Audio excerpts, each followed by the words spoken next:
Hey, this is Brett Gursky. Welcome to another episode of On the List. This is episode number 70. It's November 2021. We are coming to you from the BLEAV podcast network. My guest today is an old friend of mine who's also a very talented actor. We first got to know him in movies like Transformers and Friday the 13th. He then went on to star on the hit TV series The Last Ship, and now he's starring on the number one show on all of Netflix.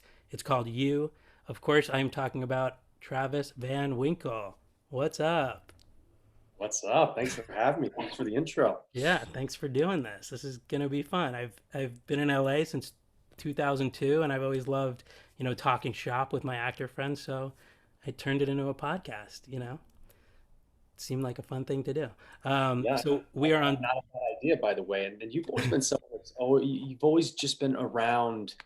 Your life is entertainment. I feel all the stuff that you post, Yeah, it's always so inspiring. So it makes sense that you have a podcast. yeah. I like hearing everybody's story. Everyone's origin story is different, and when you get it down in this podcast format, this like inside the actor studio format, you get everybody's story. So the next time somebody asks you like, "How did you make it?" you don't have to repeat it again. You could just send them the podcast. Be like, "Watch this." So we are on Zoom right now, so the video from this podcast will be available on YouTube and Instagram. So first things first, I have to wish you a happy early birthday. Your birthday's coming up. It also happens to be my birthday, Amazing. When is your birthday? November 4th.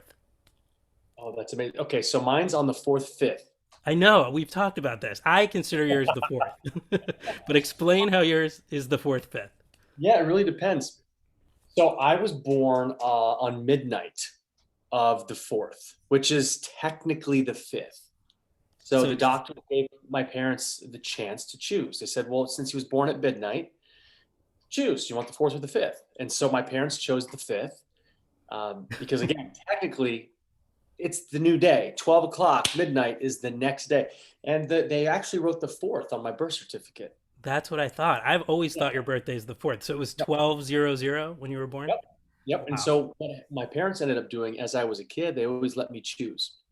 They're like, okay, cool. You can have your birthday on the 4th or the 5th. And as a kid, I'm like, the 4th? I want my presents a day earlier. Are you kidding me? Exactly. So I celebrated the 4th for most of my life. And I would say 5 years, 6 years ago, I started to get really honest with myself and be like, you know what, let me just be as authentic as possible. My birthday's on the 5th. I'm gonna start celebrating on the 5th, but it's Wow. listed as the 4th everywhere else. Yeah. If people Google you, you are November 4th. So as Yes, far as I'm concerned, we have the same birthday, we November do. 4th. We do. Um, Well, I celebrate both.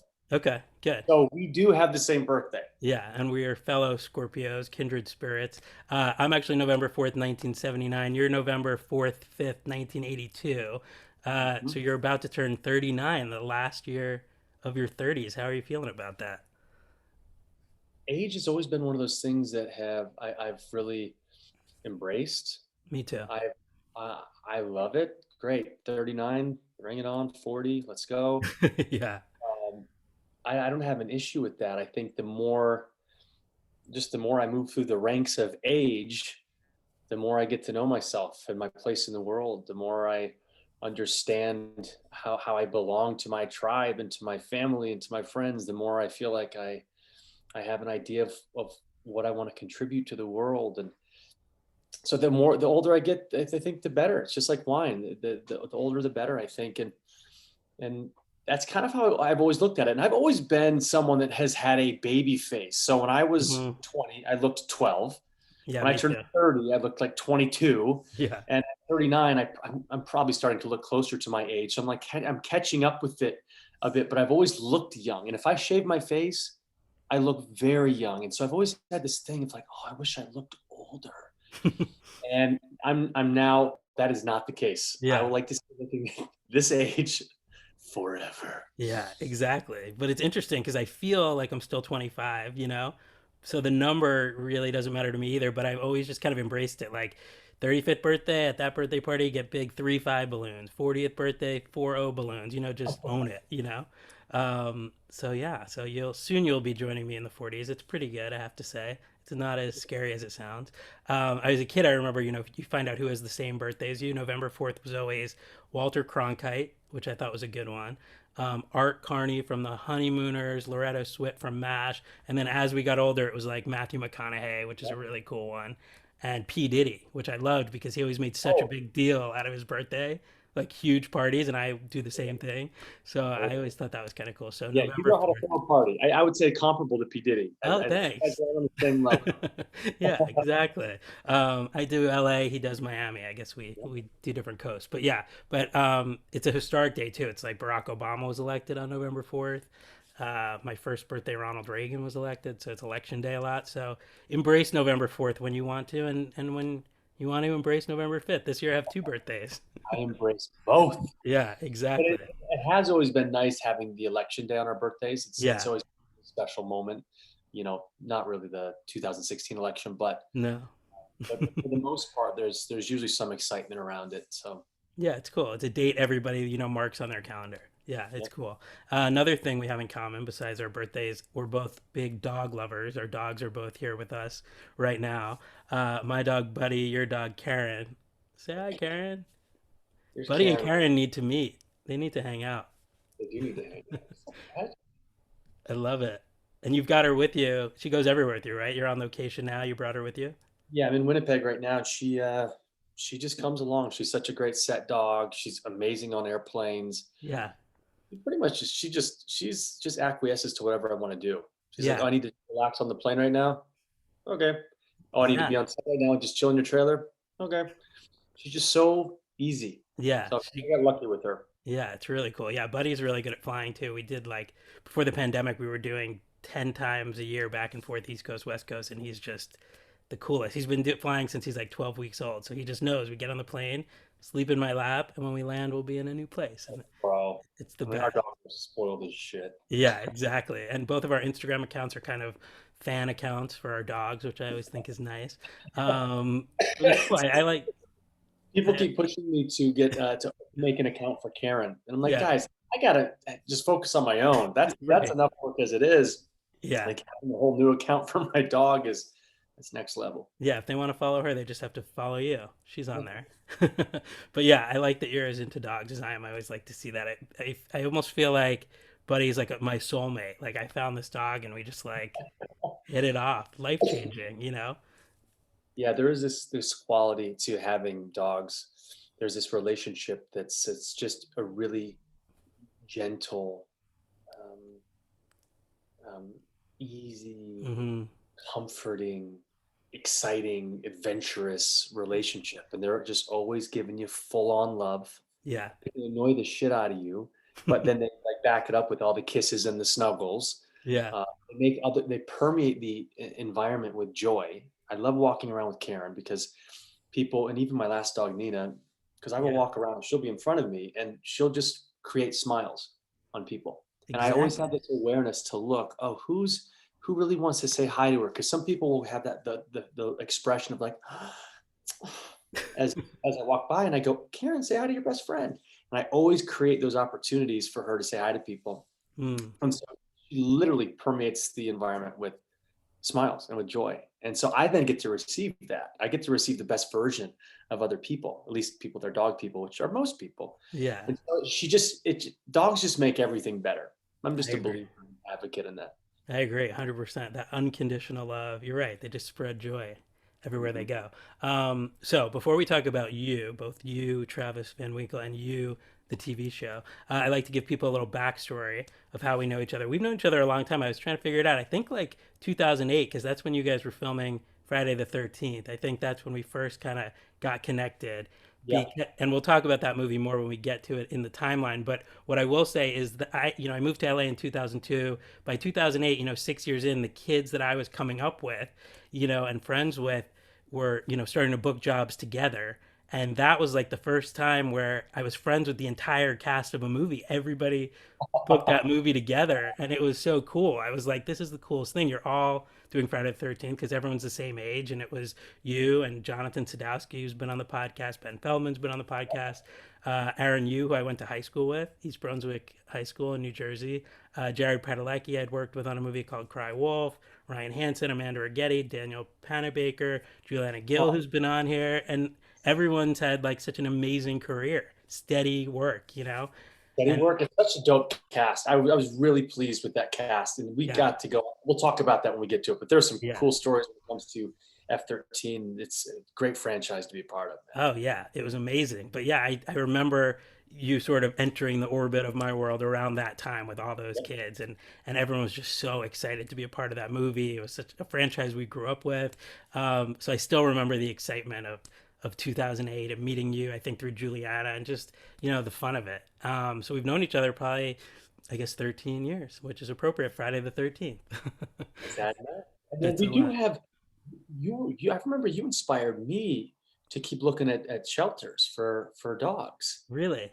You got your dog and you had posted, because where'd you get your dog from? I got him at a place called Spot on La Cienega. Yeah, and I feel like you kept encouraging me.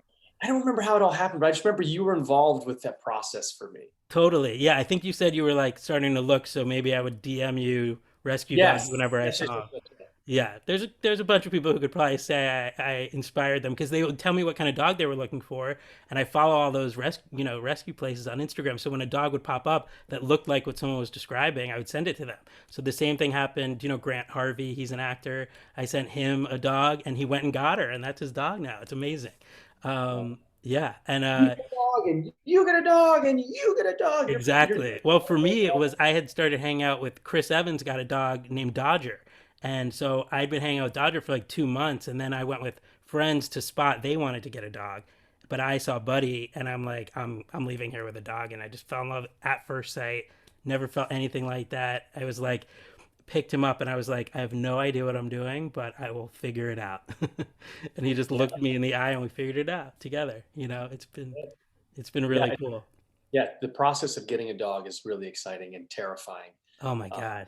and when they're puppies, they're just little shithead monsters. They're so cute, but they can't control their bladders. They chew Right. everything. Their teeth are so Right. sharp. They're sleeping so irregularly. Yeah. Uh, so it's almost like parenting light. I feel like Totally. the closest you can get to actually having a kid without having a kid.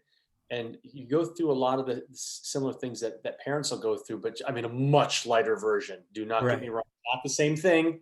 I'm not saying this is the same thing, Yeah. uh, but it's, a little flavor of parenting, which is, it's full of, it's all the things. Everything. Yeah. I think of Buddy as my son. He does feel like a son. But it's funny. When I first got him, I was like, I'm good at being an uncle. I'm going to be the cool uncle. And I remember Emmy Rossum congratulated me on Buddy and was like, congrats, you're a dad now. And that was the first time it clicked. I'm like, wait, this isn't just fun uncle. This is dad. You have to feed him. You have to do everything. Like, The take care of him next from, 6 years, God willing, yeah, you from, yeah. you have to really make sure this dog has a great life. Yeah, it's the best. But I just do remember when I first got him, like darting around my place, and I was like, he's just as confused. He doesn't know me either. So we're gonna bond together. But yeah, it was instant and best decision. But I'm glad I inspired that with you getting a dog too. That's so cool.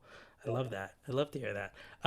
Okay, so we will talk about dogs. We'll talk about Friday the 13th later. But I am so glad that we are doing this interview right now because I feel like you are having like this big moment right now. I feel like Travis Van Winkle is having his moment. Does it feel like that to you that there's been some sort of shift with the latest project that it's just kind of been seen by so many people?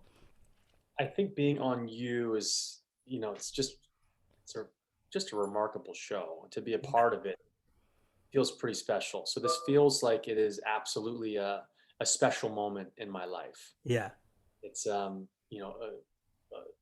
combination of a lot of hard work and timing and everything coming together, and it just feels special. I don't know, I don't know really what else to say besides that it's just a special moment in my life, and Yeah. I'm doing my best to take it all in and to cherish it and um, to just embrace all of it, because there's a lot of beautiful feedback coming from the show. People are really digging it. It's number Yeah. one on Netflix and I don't know how many countries. Yeah. It's just nice to be a part of something that is in the zeitgeist, that people want to watch, that people are talking about, that people care about, and that people are entertained by.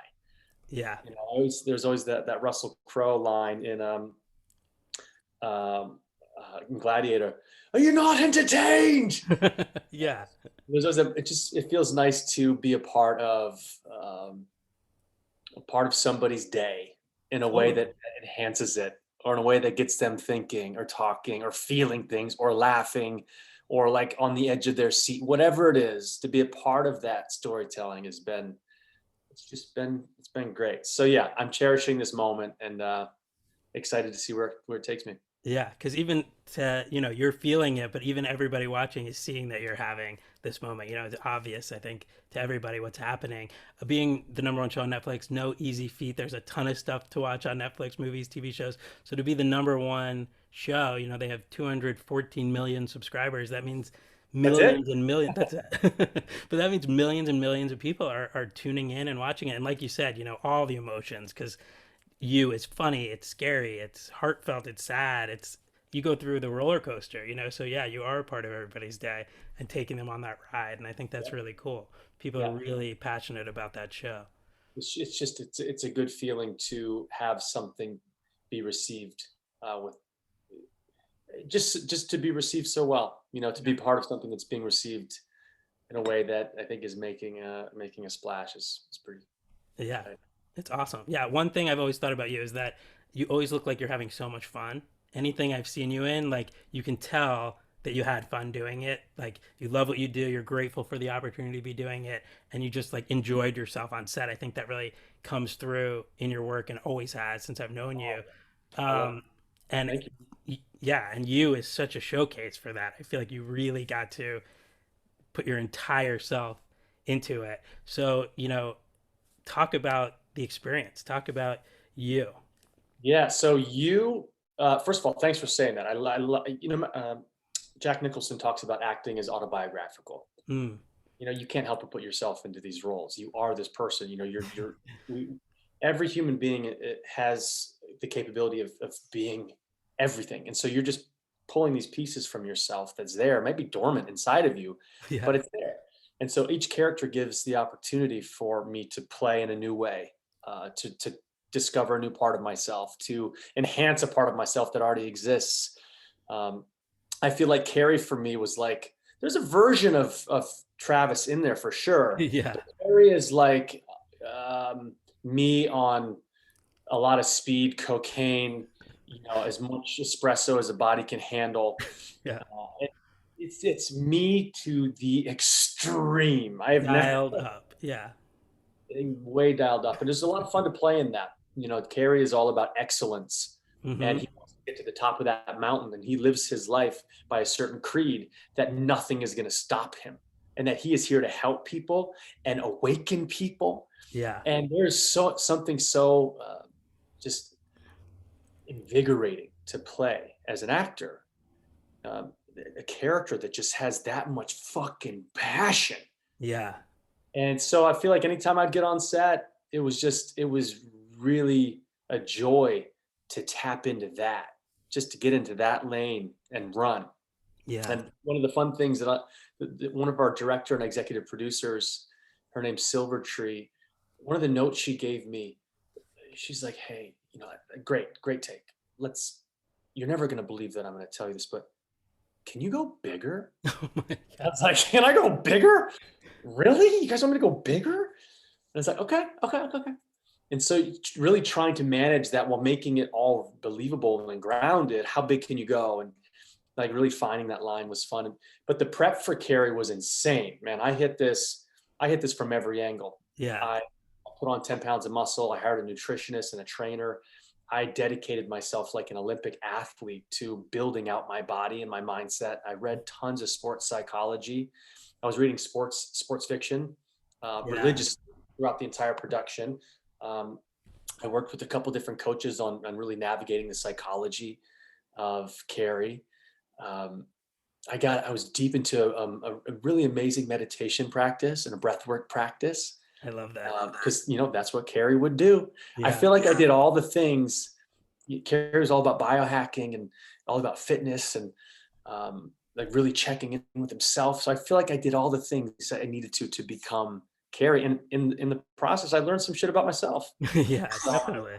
Well, what's funny is that you said you wanted to keep him grounded. He does feel like a real guy. So even though his behavior might seem over the top, you did it in such a way that he feels like a guy who you could come in contact with. You know, he Yeah, he, he felt like I a real hope I person. hope that people can want. I've had some feedback. Some people will be like, "I'm Carrie. I know a Carrie in my life." So I feel like there are people that are resonating with these kind of men that they've known. Yeah. And I think he's very positive, actually. His attitude is he means well, 100%. I think Yeah. a lot of the interpretation of Carrie so far is he was hard to like in the beginning. Yeah. As the story went on, you really, some layers got peeled back and you actually got to like the guy.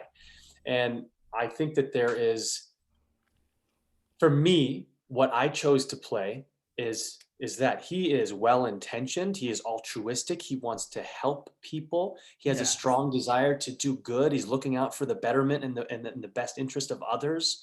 There's this there's this strong drive for him to contribute to humanity and society.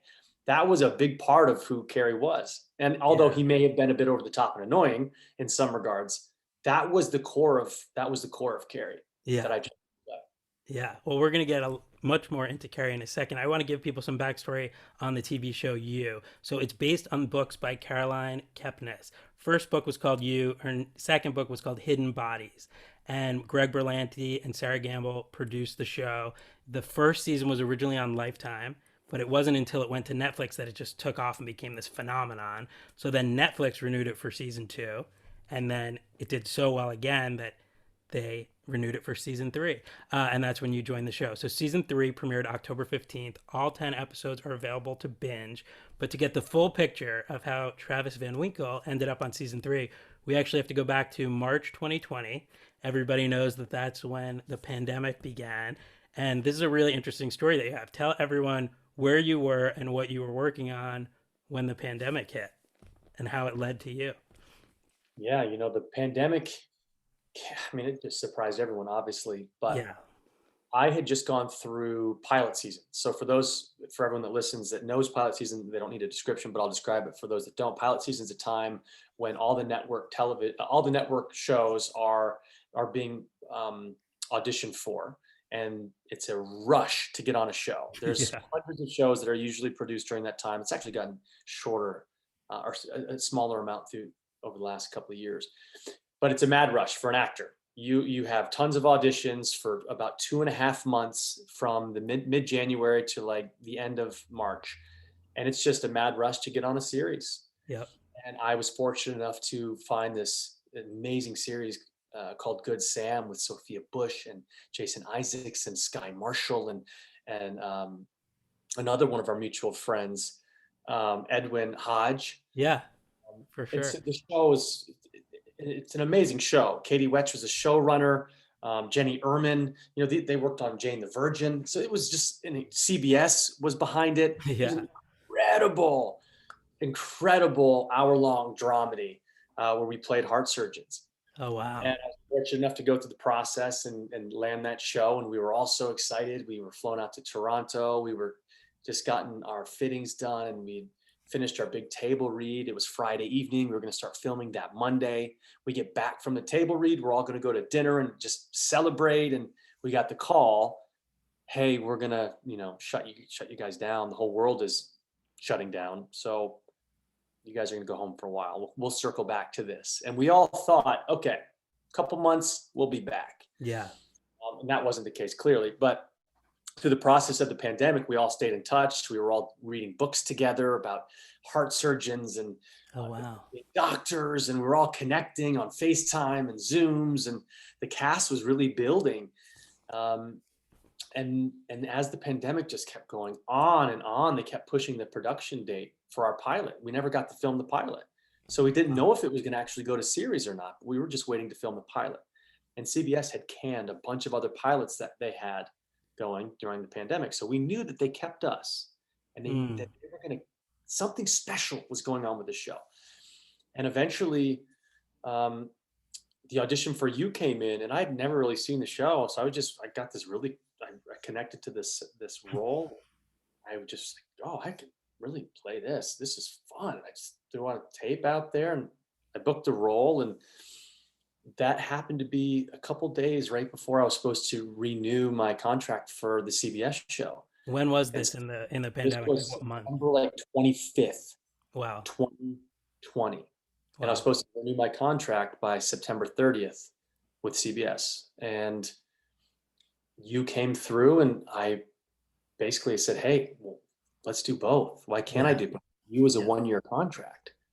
And this is, good Sam's a pilot, and hopefully we're going to go to series and have many many years on this show.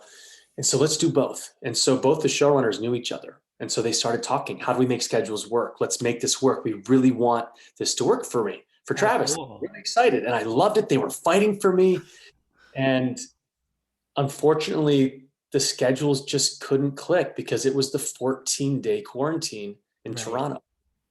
Any other time, any other time during show business, I would have been able to do both. You jump on a plane, you go to one set, you jump on a plane, the next day you're filming on the other. That wasn't the case for this because of the freaking pandemic. Wow. So I was forced to choose, and it was a really hard decision. I brought a lot of anxiety because I was so invested in Good Sam, and it was such a heartfelt project, and I was so connected to the cast, and I respect everyone so much, and I was so excited to be in that world, and I had a great character. It was everything. And then there was this show You, and this character was dangerous, and he was uncontainable, and I Mm. connected to him so deeply, and it was a really tough decision when it came down to it. And obviously I chose You, and we'll still see if wait to see if that was the best choice or not. But I'm rooting my friends on at Good Sam. They actually went and filmed the pilot. They got picked up to series. They're filming right now. I hope I Wow. get to go back and play with them, Yeah. and I'm rooting them on. And I know their show is going to be the biggest show on CBS for sure. Um, and so yeah, it was a really tough decision. I'm not going to lie. I definitely had some tears over making this choice. Yeah, it's hard. And we're defined by the choices we make as actors in this profession, and that was one of those choices that I made, and I got to stick by it. And I'm excited to see what Good Sam does on CBS, and hopefully I can circle back. And I was also really excited to throw myself into Carrie and You, because it Yeah. was it was a it was a role that so far it's been one of my favorite that I've ever played.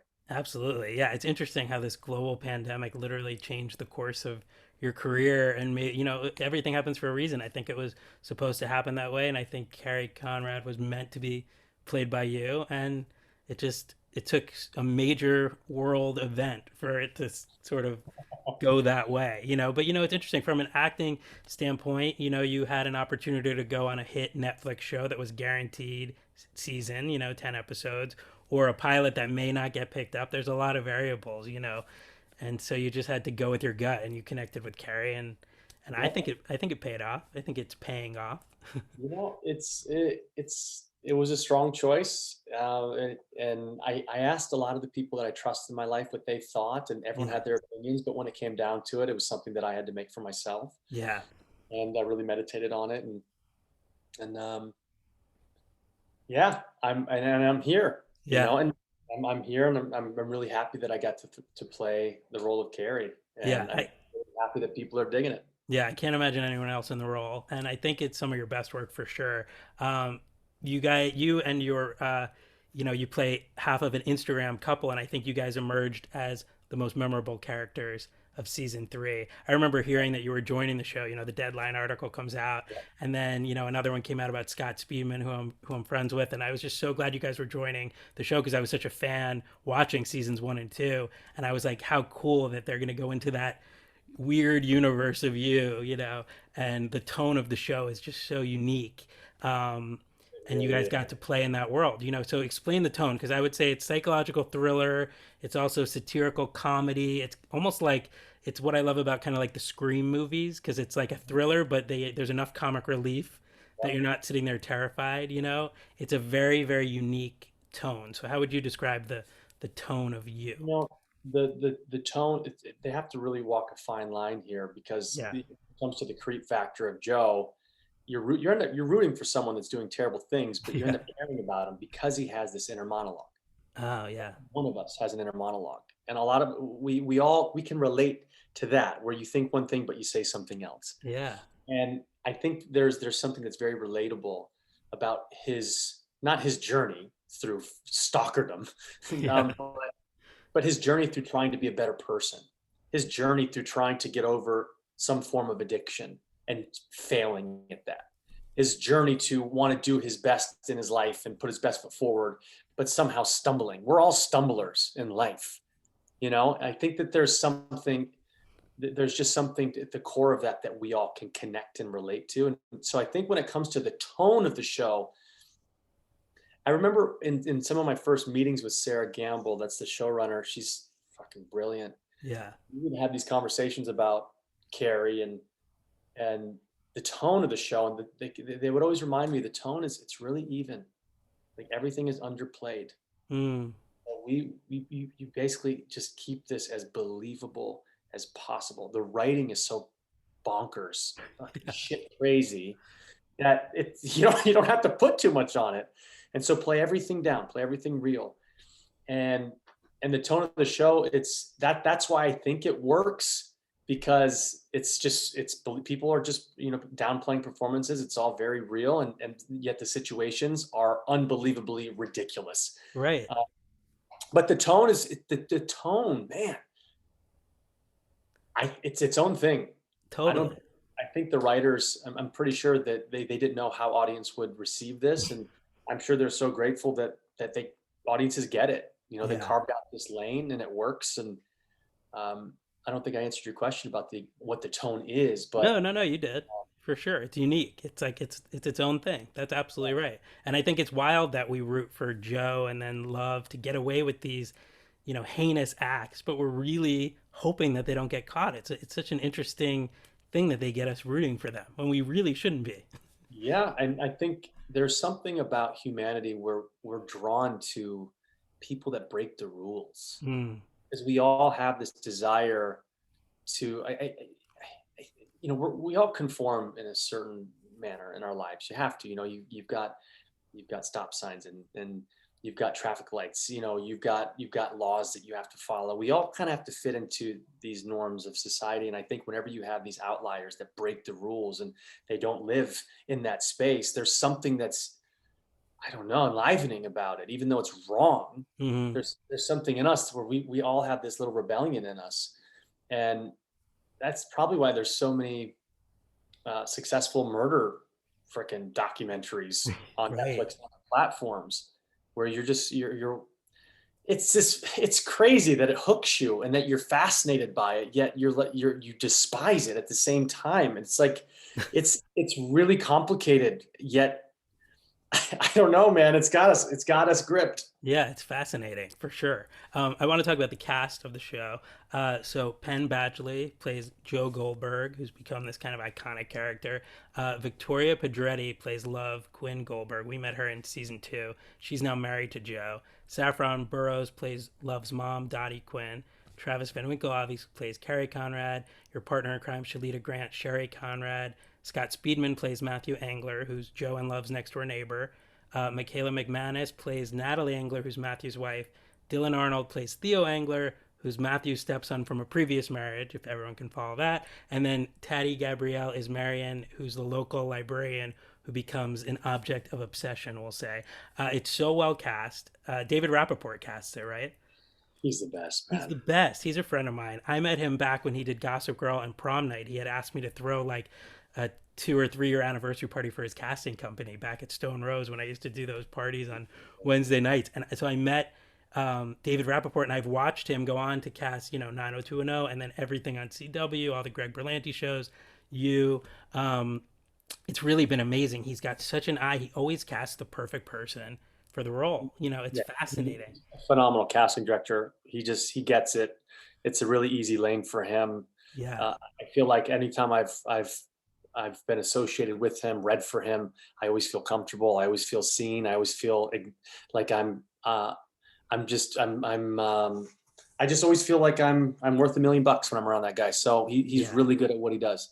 I I can hope just that. imagine him reading like the season 3 scripts, being like Carrie Conrad, Travis Van Winkle, the light bulb going off, and asking you to put yourself on tape for it. So what was it like joining that cast? Because it's such a great cast. Believe it or not, there was some pressure coming into the show, because the show it's such a revered show on Netflix. There was definitely some, I feel like we rise to the occasion when things become, um, when the pressure is on, we rise. Totally. For example, I could practice my lines in front of a mirror, but as soon as I get on stage, as soon as I get in front of an audience, as soon as I get in front of people, the stakes are raised, and there's a part of me that awakens that it wasn't possible at home alone. And so with this idea that the show was already had such a wide reach, there was this desire to really elevate what I could bring to it. And I knew that everyone else on the show was going to be doing the same thing. Mm, I've watched Penn, Victoria. Those two they're so phenomenal at what they're they do. so good. I believe And the really those people. Like, no one doesn't. else, the show wouldn't work if Penn Badgley wasn't on the show. This is, he can navigate any situation effortlessly as an actor. And to work with him it was great. I could throw anything at him, anything off the page, anything that I was just wanting to throw at him, and he would be able to catch it, receive it, and bring something right back and keep adding value. It was so Amazing. fun to work with that. And Victoria is so raw. Hmm. It's just everything she does, every take is different. She always adds so much to something so simple. It's just so full and raw. She's just right there on the edge of her emotions. And she was really excited. I was excited to work with her as well. Everyone on the damn show was just so good. So My good. Alita Grant, who played my wife, Yeah. she's a Tony nominated actress. Yeah. So I got to work with someone she's just a boss. And so anytime that we shared any space together, because she was so full and just in talented in what she does, it elevated me. And to play along with her was I had fun. Anytime I was on set, it was a lot of fun. I could tell for sure. Anyone watching can tell that. So season one took place in New York City. Season two moved to Los Angeles. Season three moved to the suburbs of California, a town called Madre Linda. And with that new location came a new cast of characters: suburban neighbors, suburban couples. That's where you can't come in. So let's dive into Carrie Conrad. He's one half of this Instagram couple, Carrie and Sherry Conrad. Everything about them seems perfect. Their lives are portrayed on Instagram, as just everything's perfect. And then we slowly, through 10 episodes, peel the onion, I guess you could say, and learn about them. I've heard you say this, and I agree that they start out as characters you love to hate, but then as the season goes on, they become characters you love. You actually love them, which, what a cool character arc to have. So talk about, Carrie Conrad and just becoming him, and like you said, working with Shalita and becoming this couple, because the chemistry is incredible. You guys had really great chemistry. That was right out of the gate. Her and I just hit it off right away. Um, I love when that happens, when you meet somebody and you're like, oh, this is going to be fun. Like, yeah, I'm excited to play in this world. Yeah. I think when it comes to Carrie, Carrie is an amazing salesman, and he's the product. Hmm. He's the guy. He's learned these things, and he's like, look what I've done. You can have what I have. Let me teach you how to get there. Mm. And what I love about what Sarah Gamble did with his journey is like when you get to episode 5, Yes. you expect this guy to die somehow. He is too confident. He's got way too much energy. He is someone that seems to have it all together. What's really going on? This guy's going to die soon. And then I fall off that cliff, and you think I did. And the audience is like, see, we That knew was that the that story. happened. He was Yeah. trying to elicit the beast out of Joe. Wrong guy to mess with. Good. That guy's dead. And then all of a sudden, oh, he's not. Oh, and then Joe just had a breakthrough. Oh, Carrie actually knew what he was doing this whole time, didn't he? Oh shit, he's actually looking out for Joe. Yeah. There's this whole thing that I think she was so good at creating, where she took the audience on this journey. She would take them in this direction, and she would make them feel all these things and think that they knew what was going on, and then she would flip it on them and then make them That's the thing. care. That's the thing with the show. You can never predict what's going to happen. As good as I think I am at predicting what's going to happen next in a movie or a TV show, with the show you never know what's going to happen, even in the next scene, ever. Yep. You Yep. cannot predict And it. that's why it's so brilliant. I really to be a part of that storytelling it's everything. I was all about being in this world because of that. Yeah. And when I did my research and watched the prior seasons, it's like that's exactly what the show does. They nail that in every season. And so to be Carrie Conrad, I feel like Carrie Conrad is a professional biohacker. Hmm. He is incredibly talented in what he does. You know, whether it's biohacking, whether it's fitness, whether it's being a dad, whether it's being an Instagram husband, he's just good at what he does. Yeah. And he thinks that he's going to defy God and live forever. And there's something as an actor to play someone like that that's just fucking fun. Hmm. So I think the dynamic that they did a really good job at, again, like as you get to episode 8, they the Conrads keep surprising you. You Yeah. think you know the Conrads, and then a whole new door opens. Yeah. Oh, okay, maybe I saw that. Maybe if you connect the dots and you see how Carrie was looking at Joe, maybe you connect the dots in 8, but you didn't really see it was coming. Then that opens up, and then when that episode ends, it opens up a whole new door, Oh and you yeah. just you just keep getting deeper and deeper into who the Conrads are, and I love the Cage stuff was so fun to play because that's when you see their strength. They have this persona that they're a perfect couple and they have it together and that they can make it through anything. And you don't believe them in the beginning. You think it's all a facade. You think it's all fake. Yeah. And they put them in the cage and they're actually working through their shit. Not that they don't have shit. But you see them actively working through it Right. and coming together and managing to emotionally navigate a really tough situation with, I don't know, with the sense of ease and fucking brilliance. They got it as a couple, and I love the ending. The ending is like, look, we can make it through anything, and we can capitalize on it. Totally. No one's Yeah. holding us back. And so the Yeah. journey of Carrie and Sherry, it's a it's a ride for audiences, and I think a lot of people probably didn't like Sherry and Carrie, and At then they first. were really surprised when they were rooting for us. Yeah. Absolutely. Yeah. Just yesterday, E News posted a meme. I don't know if you saw it on their Instagram account to their like 18 million followers. And it's a scene, it's the scene where Carrie and Sherry are in the cage. And she says, "Baby, when you get out of here, you're going to have all the burgers." And you say, "And you'll be the hottest one eared bitch in Madre Linda." Oh And the yeah, caption says, "Don't add us, but Sherry and Carrie are the best duo in Madre Linda. We took a shot at ranking you season 3 couples." So you guys emerged as the favorites, according to E. I love Uh, it. and those memes are like floating around. I Uh, love that they say don't add us because people are going to be like they're gonna come. Like I love that that's the entryway into that. Don't add exactly. us, but Exactly. But I thought that was so cool. And, it did show you guys in the cage, so we can talk about the cage, even though it's a little bit of a spoiler for people who might not have seen it. But you got to film on that iconic cage set. Anyone who's watched you, it's played a major role in all 3 seasons. So what was that like? Because I read that you filmed those scenes in chronological order, so you really got yeah, to build. So talk about yeah. filming in the cage. Doing the cage stuff was, to me, whenever you put actors in a confined space, it just elevates the process. There's nowhere to Mhm. go. There's not a lot of you can't really move that much, and everything just has to be generated from inside. And there's just all this contained energy that wants to get out, but it can't. And so it really it activates you as an actor to be in a confined space like that. So I was excited to get in there. Yeah. And luckily, we had the opportunity to have a rehearsal before episode 9 and a rehearsal before episode 10 because there were 2 different directors.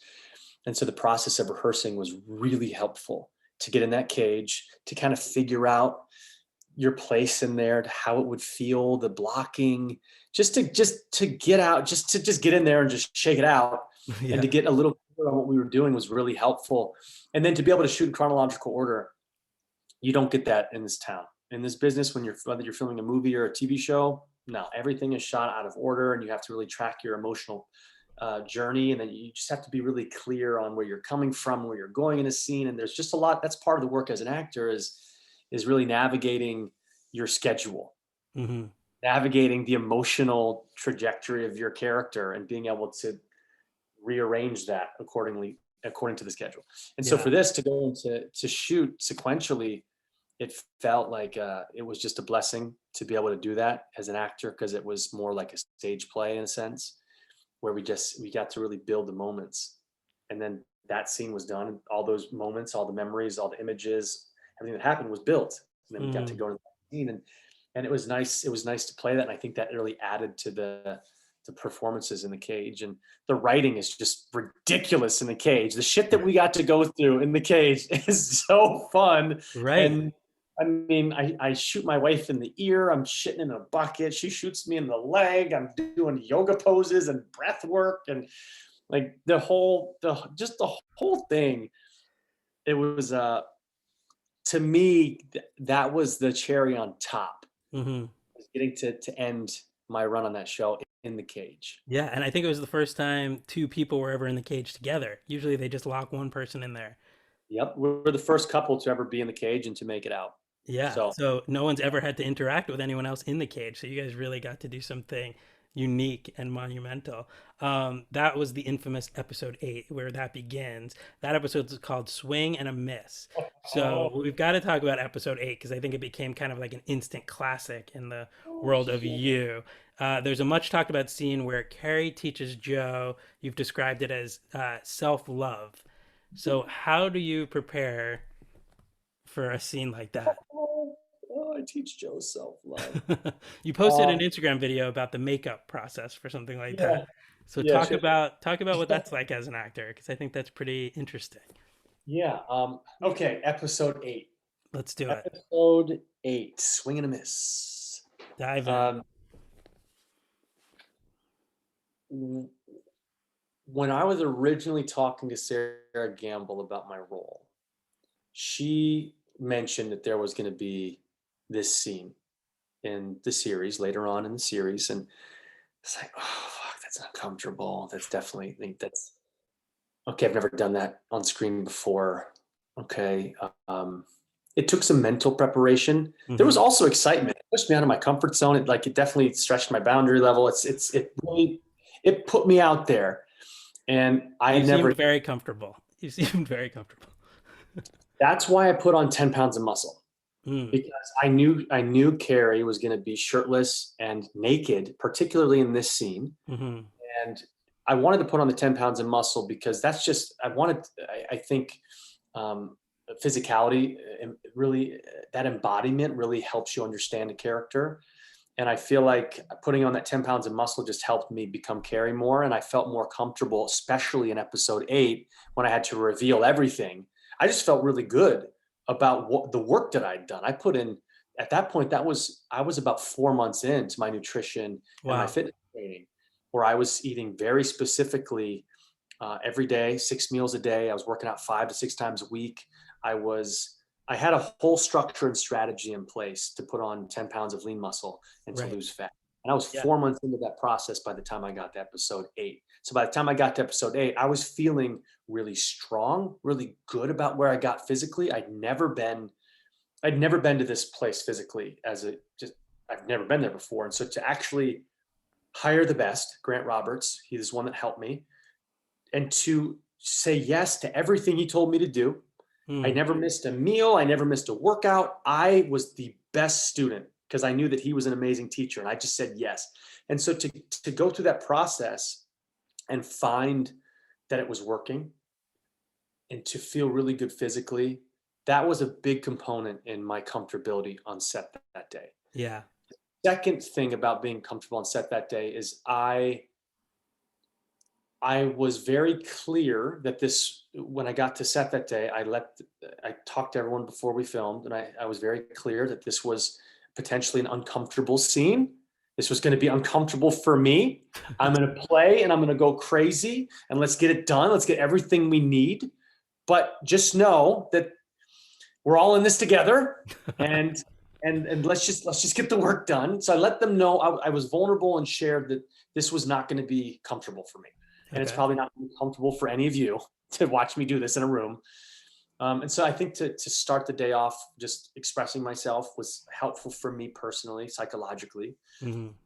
Um, and then the prep involved was I had the makeup artist had to paint my butt because I don't go to the tanning bed. I don't tan naked. So I had this white, from my belly button to my upper thigh was just like straight up white, and the rest of my body was tan. So she had to paint my butt. It's so And so funny. People don't it's think about those things when they see people that don't scene. think about those things. And what people also don't think about is the body prep. We have this, I think this idea that whenever you see someone on screen or you see someone in a photo shoot or you see someone on a billboard and they happen to be really cut up and muscular, you think, oh, that's just what they look like. That must have been like, I could never get there, right? But Right. they don't know the prep that goes into that. I water loaded for 3 days leading up to that shoot. I did 2 gallons of water, 2 gallons of water the day before. I'm sorry, so 3 days beforehand, 2 gallons of water. 2 days beforehand, 2 gallons of water. One day before, I did a gallon of water. I cut off my water at noon the day before. I then had a carb load meal. That night, I had a steak, a baked potato, and a half a glass of red wine. This is what Grant told me to do. Wow. So I did it. The next morning, I woke up, I had 6 pancakes. I had as much syrup as I could muster and probably a cup and a half of blueberries. I ate that before going to set. And the night before, I prepped all my meals. So I'd make 2 omelets with spinach. I made 3 chicken breasts with as much asparagus and spinach as I could fit in my little container, my Tupperware. And so I'd bring all my meals to set because I knew what they were. So with the water loading and the water fasting, then with the carb loading, the carb loading dinner, carb loading breakfast, Wow. then with no water for over 24 hours before I filmed that scene, with the half glass of red wine, which basically brings out your muscle, your vascularity, brings out your Oh wow. veins. And then before I would film, you do this thing called a pump session where I'd have my weights and I'd do a circuit. Before I would do the circuit, I would eat a rice cake and a scoop full of raisins because the rice cake was the carbs that would fill you out. The raisins would bring out your veins. Then I would do a circuit. I would do biceps, I do chest, I do shoulders, I would do a tricep, I would do a back, and I would repeat that. Wow. Then I would walk onto set. And so by the time you see me on set, and that's before each different camera setup, there's different angles that you have to get. I would do that before each setup. Wow. The body that you see on screen, I'm very proud to where it got. But that was not just like show up to work and that's what I looked like. Right. That was a fuckload of preparation. Wow.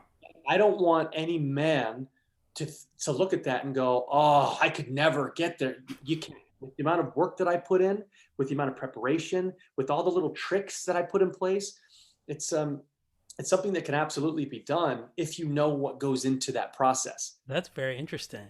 It's wild. So that was all the stuff, all the preparation I had to do outside of the actual work.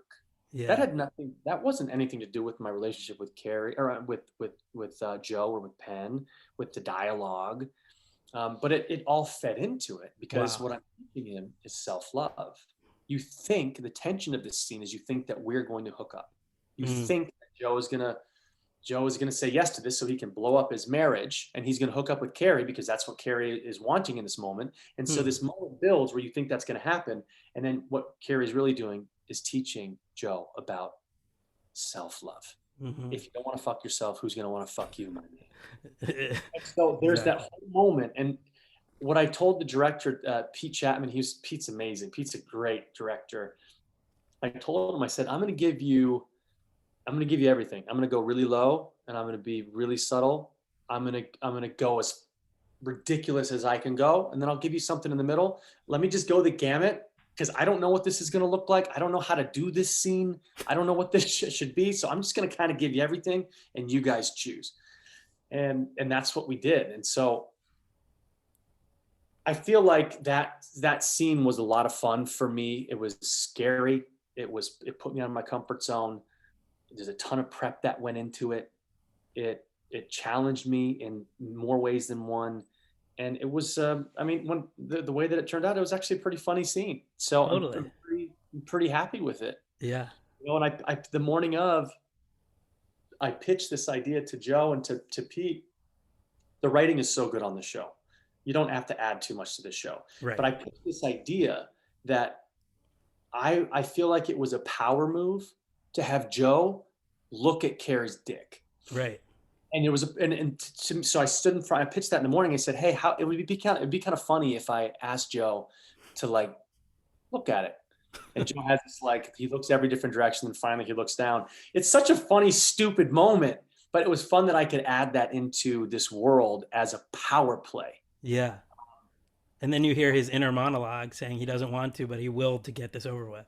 Oh yeah. Yeah. So all in all, that was something that was, let's just say I was not looking forward to that day Hmm. on set, but I knew that it was going to be, I knew that, I knew that I had to do it, and I knew that I wanted to do it to the best of my ability. And so I was ready, even though it scared the shit out of me. Wow, that's interesting. And the whole episode, has Joe and Love. They're swinging with Carrie and Sherry. You had to do that scene where you and Victoria are watching them together. I mean, there's a lot in there that tests the boundaries of, I guess, what you're comfortable with and intimacy. And obviously, it's a set of a TV show, so it's all prepared. But when you're watching it, everyone, you had to make Carrie seem very comfortable in those situations. It's part of his life, swinging and watching his wife with other men. He's used to that. You, 100%. And one thing that I don't know if a lot of people know about, but there's intimacy coordinators yeah. on our production and on all productions, and they didn't always have these. Hmm. If we go back to Friday the 13th, I don't think we had an intimacy coordinator. Right. That was 2008. So in 2020, 2021, you have that now. And so we would have a conversation about what everyone was comfortable with. Here's what we are going to do. Here's what I'm not comfortable with. And then we would get on set, and the intimacy coordinator would be there during our rehearsals. And it's a very safe, thoughtful process that I think is really important nowadays on set. And it just, as long as everyone feels safe and comfortable within the parameters of what we're doing and everyone's on the same page, then you have the freedom to really play. Yeah. And there's a lot of value in that. And I think that's, I'm, I'm glad that the industry is really adopting that mentality. Absolutely. Yeah. It's a very interesting, balance where you have to make the character seem, you know, so comfortable with it, and you have to yourself become comfortable with it. I know you posted a video, the scene where when they first meet Carrie and Joe, and he teaches them about 45-minute orgasms, and you posted that video clip. That's like going around as like a meme and a GIF, and really funny stuff that's just pushing the limits as far as you can, and So but it ridiculous. but it's It's connecting with people. I think people love edgy stuff. It's those things people don't want to talk about but wonder about. So yeah, it's I getting think people thinking and talking. I think so. And I think, even when it comes to, having a polyamorous lifestyle, that's something I'm Hmm. sure a lot of people have thought about, but they maybe haven't done the research on. I'm sure some people have tried it and it wasn't for them, or maybe they have tried it and that's their lifestyle now. Whatever, it definitely, it brings the question up for people, and and it makes people think. And I think that's what shows are supposed to do, right? Totally. So to me, it was nice to be able to play in that world, to because I know that millions of people around the world live like that. Yeah, and I think the implication is that Carrie and Sherry do this with a lot of couples in Madre Linda, so they kind of control the town because they have this dirt on everybody because they've done this with so many So couples.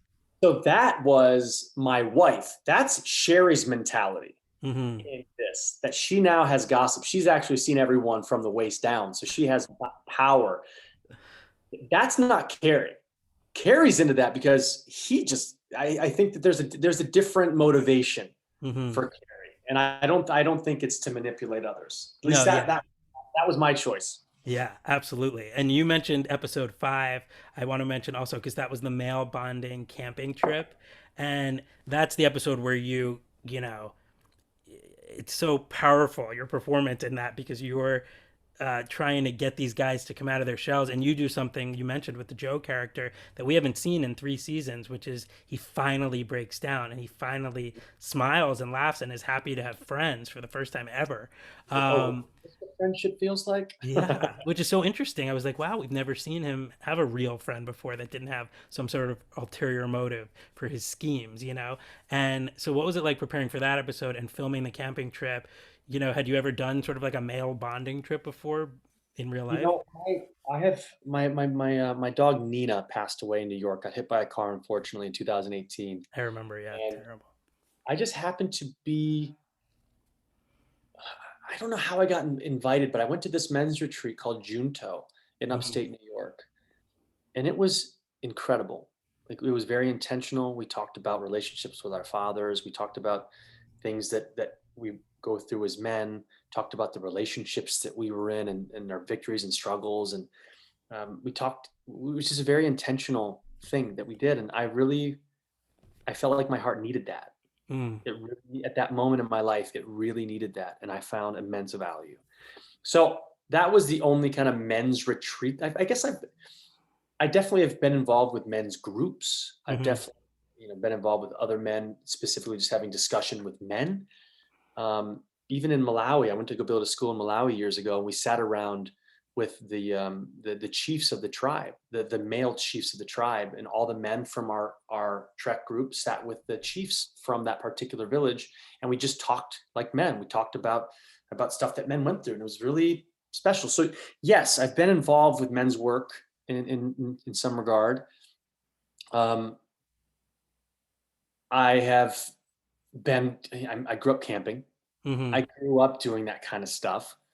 I feel like that was not a big stretch for me to play in that world. And Hmm. again, Silvertree said, "Go bigger." And so for me, I'm like, great. She took off the training wheels and she said, "Just go."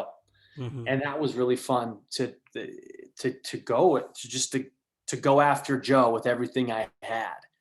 And I was reading a lot of the sports psychology fiction, and a lot of stuff that they would say, I feel like I added some improv lines that were from some of the books I was reading. We used Hmm. to say on Trek, when I was, whether it was Senegal or Nepal or Haiti or Malawi, wherever I was building a school, we would say it's time to check out so we can check in. So I put that in the dang show. So it's like I got to incorporate some of the things that I've learned in my life, and I Yeah, got to put it into the show and into the character and into the world. it's so And so cool. as an actor, you always are incorporating versions of you, parts of you, Yeah, aspects of you into a particular character. yeah, And it can add to the depth of your embodiment of it. yeah. And we had never seen anyone push Joe to those limits before, or even bond with him in any way. So I think And it yeah, you Yeah, had and a it wasn't unique role. it wasn't traditional bonding either, because Joe was not having it really from the beginning. His resistance was so heavy. Hmm. And what I liked about how the writing was is Carrie knew that part of the breakthrough starts with resistance. And so he knew he knew that Joe was going to be giving him a lot of shit, and that he had to break through that resistance, because beyond that resistance, that was where the gold was. Yeah, So there is something really nice in that I think is true in real life, yeah, where resistance, that's telling you something. That resistance is asking you to look deeper. That resistance is calling you forward. That resistance is necessary in the process of transformation yeah, sometimes. And so I think that there was a lot to really chew on when it came to Carrie and his motivation and his understanding of what it meant to have a breakthrough. And yep, so he was willing to go there with Joe and to try different tactics to bring the animal outside of this guy. And what was the irony is that Joe was doing everything he could to keep the animal inside. hmm, So that's the irony. That was what was it. What was made. That's what made that episode so interesting to me, and hopefully to audiences. And then at the end, when you think that Carrie's dead and he's just like so proud of Joe, everyone wants to be seen. Everyone wants their ugly to be seen. mm, I think a lot of times in life, we want to guard and protect those things that we think are ugly about ourselves. And we only want to show the best versions of ourselves. And when someone can see you for who you really are, and you allow yourself to be seen for who you really are, there's something freeing about that. And there's something that's very healing. And I think we get to watch that with Joe. yeah, And we get to watch that with Carrie. And Carrie provided that for Joe. So again, very altruistic. Carrie had strong motivation to help and to really break this guy out of his shell. And it worked. And yeah, that's what I love about that episode. yeah. That's another classic episode now in the U universe, the camping trip. So we talked about how Carrie, would be very into meditation and probably yoga, and we know they go to spin class. So I know you in real life are very into yoga and meditation. You're an owner of your own yoga studio in LA called Urban 728. So talk about how your real life love of yoga and meditation informed the character of Carrie. I've been on my own journey through meditation. I remember I had gotten out of a relationship in 2009, and a woman that I was dating at the time afterwards, she introduced me to meditate. And she wanted to take me to this meditation class. And I thought she was taking me to a cult. I was like, what is this thing? She's like, it's following your breath, you idiot. Like, what are you talking Hmm. about? So I started to learn what meditation was. And through that process, I got into Buddhism and I started studying Vedantic philosophy, the Vedas, which Vedas really influenced the Hinduism. So I really started diving into that world, and at the same time, I happened to be really getting into yoga, and so there was this convergence of all these modalities that all fed into each other. And I fell in love with hot yoga because it was incredibly difficult. I felt like it was so good for the body to connect the breath with Yeah. movement. It was so peaceful for my mind. I felt like I was releasing toxins from my body. It just felt like all in all, it was such a healthy endeavor. And I ended up becoming, quite the addict for yoga. And then my friends and I, um, Stacy and Joe, they were going to open up a yoga studio, and they asked me on my birthday 6 years ago, "Hey, do you want to get involved with this with us?" And I said, "That's an amazing birthday present. I would love to." So we opened up. It was called Urban Exhale, and then Hilton came after us because they had Exhale spas, Oh, and so okay. they tried to sue us. And you can't go against it. We're just like a little mom and pops, yoga studio. And so we changed it to Urban 728. Um, and so yeah, I would say yoga is it's something I don't do as often as I had, but having my own space, having a space where I know people can come to and have those moments of healing or those moments of connection with themselves, those moments of spirituality, those moments of just feeling good, challenging themselves. It's just nice to be able to have a space to provide for people to have that. Like that's their own journey, and I'm happy to be a part of something like that. And when it comes to meditation, I feel like I go in and out of my meditative journey. I Hmm. was meditating twice a day for a good year. I'd meditate in the morning, and I would say some mantras, and I would set my intentions for the day, and I do the same thing before I ate dinner at night, and I was in a beautiful flow. And right now, I happen to not be in that flow. I meditate maybe once every couple of weeks, and I miss it, and I Yeah. feel it. I feel that I want it, but I've learned to embrace the fact that it's a process, and I'm not going to beat myself up if I'm not heavily inundated with meditating right now. So I'm learning to accept that flow for myself. And I think when it comes to Carrie, yeah, Carrie is he knows that all of that is so helpful to optimize. Hmm. Carrie wants to optimize every aspect of his life. And when it comes to self optimization, yoga and meditation are crucial. So Carrie will do that religiously because it is what it takes to become optimized. And so I think it was nice to be able to, I understand that world. That is Carrie's world. Makes a lot of sense to me. So for Yeah. me, it's like, I'm not making shit up. I'm like, it's just, it is what it is. And I felt like there's a lot of ways that I really connected. I understood Carrie, and I could really enhance Carrie through my own understanding of the things that he was already involved with. Yeah, I think there's a lot of crossover for real life Travis and Carrie in those Yeah. kind of ways. I think that's why you embodied him so well. For people who haven't tried meditation, I highly recommend it. I got into it probably, I was doing it for like 2 years before the pandemic at a place called Unplug in LA. Yeah, I've And been to Upfront. yeah, I would go there like a couple times a week and just take a class. And I remember going the first time a friend brought me same kind of thing. I was like, this isn't going to work on me. I can't relax my brain. I'm always thinking. And I just let it happen. And it was a class called Brain Massage that I continued to go to every week after that. The teacher's name is Peter Opperman. And you put on these headphones that say mind travel. And he plays this music and he talks to you, and I don't know how he did it, but he took me to this other 5D dimension, and you're not I love it. asleep, but you're not awake. And it literally, I remember the first time, literally like cracked me open. I was like, why haven't I done this before? This is an incredible feeling to just, stop thinking so much, always, thinking, to really take an hour and just be. And Yeah, I think it's I craved it unfortunate. after that. I understand that completely, and I think in the social media culture, and I'm very guilty to like have dipped my toe more than dipped my toes into it. It's shortened our attention span, Yeah, and I think when it comes to meditation, it is all of. I think it's where do we focus our attention, right. and meditation is something that allows us to expand our ability to hold our attention, because right now we get pulled in every different direction. Yeah. And so meditation is just one of those areas that it expands our capacity to hold attention.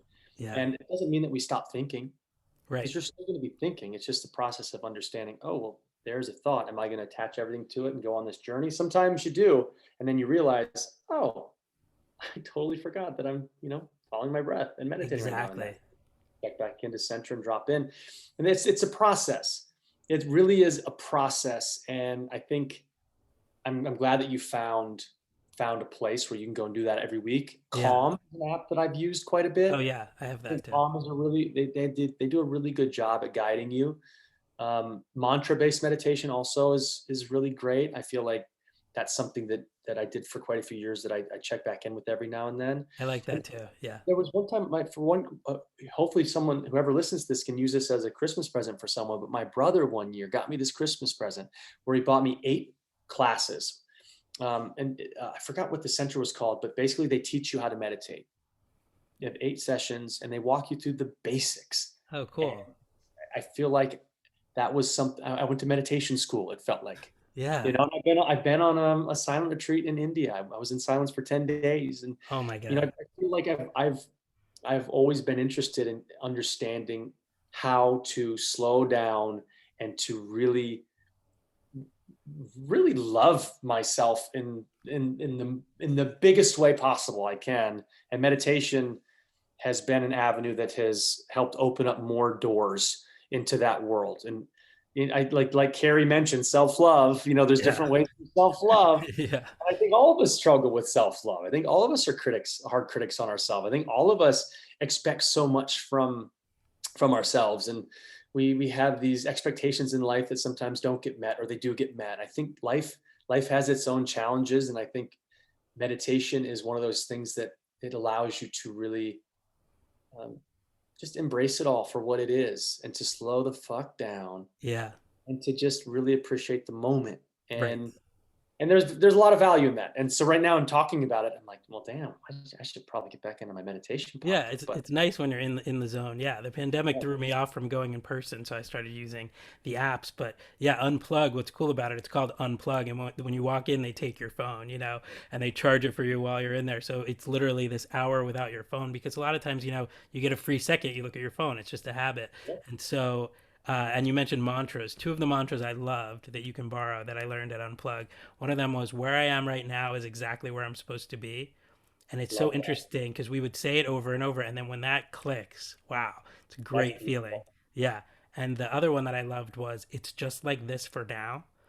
And what was so cool about that was they said it works for positive things and negative things. Hmm. So it's just like this for now. If something good is going on, appreciate it because it's fleeting. And Yep. it's just like this for now. If it's negative, you'll get through it. It's just like this for now. So it had this dual meaning that I loved, and that one really connected with me. So if people are looking for mantras, you can borrow those. That's beautiful. Yeah. There's one that I like, is Reem Namaha Shivaya. What's that? Reem Namaha Shivaya. That is, I plant the seed of my soul at the foot of the God meditating inside of me. Wow. That That's one's pretty amazing. deep. Yeah, Yeah, Reem very Namaha deep. Shivaya. How cool. Wow, we could do a whole podcast just about meditation. But yeah, if people haven't tried it, a lot of people think like, oh, it won't work for me like I thought. It works. Give it a try. It's amazing. Before we move on to other projects, the other thing I want to say about you is, and you mentioned this, that health and exercise and diet that went into it. What's cool is Men's Health did a whole feature on you because your routine was so epic. So I wanted you can give a shout out to the trainer. You said you slid into his DMs basically to ask him to train you. He did Kumal Nanjiani for the Eternals, which just came Yep. out. And so you saw that and you were just like, I'm gonna get on that train. Yeah, I was on set filming a movie in October, and I knew that I'd gotten the show You, Hmm. and I knew that I wanted to go all in with my body, because I've been on some other things where I've been shirtless and I just coasted. Like, well, I'm in shape. I work out. I play basketball. I hike. I'll be fine. I didn't want to do that for this, again, because the stakes were higher for this show. So I knew I'm not going to coast. I'm going all in. Mm. And so I happen, whenever I get a role, I become a sponge for whatever that particular role is, whatever that world is, whatever kind of world that character is in. I just become a sponge for it. I'm listening differently. And I happen to be on set, and I was listening to one of the other actresses talk about Kumail Nanjiani and the physical transformation. And kind of took that in, and I went home that night and I read an article. I'm like, that's what I want. Grant Roberts is the one that did it. DM. And so I DM'd him, and believe it or not, most of our communication was through Instagram on Wow. DMs. And we got in touch. I forgot where I was, but I was filming for another 3 weeks or so. And we just got the basics out of the way. We started talking about nutrition. I got a whole dumbbell set for me. What I was working out like a hog when I was on filming this movie. And I knew that I was going to be on set for you in about a month. And I didn't have too much time to get really physically ready for it. So I knew I had to just like jump in. And what I did was, as soon as I got home to LA, I went to Grant's gym. We did a 3D body scan, Wow. and he picked me apart. He's like, "Look, your rear delts are underdeveloped. Your biceps definitely are not as big as your triceps. Your upper chest is underdeveloped. You need to get your quads a lot bigger, and your back needs some development." And so we were able to look and literally look at my 3D body image and choose where we wanted to focus our efforts. And so from that, we structured a workout, a weekly workout routine in Every order single day, to right? those body parts. I worked out 5 days a week. So per Grant's recommendation, I would work out Monday, Tuesday. Wednesday, I would go on a hike. I'd work out Thursday, Friday, Saturday, and Sunday I'd have off. Wow. And I would just repeat that. He gave me specific macro instruction. Macros, your proteins, your fats, and your carbs. He wanted me to have 240 grams of protein a day. He wanted me to have 130 grams of fat a day and 100 carbs a day. And the fats are like avocado, olive oil. There's even fat in eggs, omega-3 fish oil in the morning and at night. Carbs, I would have oats, I'd have blueberries, I'd have sweet potatoes, I'd have rice. And then proteins were like chicken, salmon, steak, protein shakes. And so 5 days out of the week, I did a system called 5-2. 5 days out of the week, I would do that specific macro structure. And then on the weekends were my load weekends, where I would basically have 200 to 400 carbs. I'd have the same amount of protein, and I'd cut my fats in half. And so what you do with this 5-2 structure is it allows you to basically load your body up with all these carbs on the weekend, so that when Monday comes around, you use all that and you enhance whatever body parts you want the most gains on that Monday and Tuesday. And you Wow. send all of that that's in your body to that particular muscle. And that's how you gain lean muscle. That's And so incredible. it was called 5-2. And so I did that. The first time you see me shirtless, the photo shoot that they used when Joe was stalking us, that's the first time you see me shirtless. So I had a goal. My goal was December 17th was that photo shoot. So goals are really important when it comes Yeah. to your fitness. Yeah. When it comes to anything, if you have a goal in mind, you have something to work towards. You don't know how you're always going to get there, but if you have that goal, that vision, it's you're more likely to achieve it, and not necessarily even achieve it, but even overcome it and exceed your expectations. But having a goal is really important. And so I knew that December 17th was my goal. I started talking to Grant October 15th.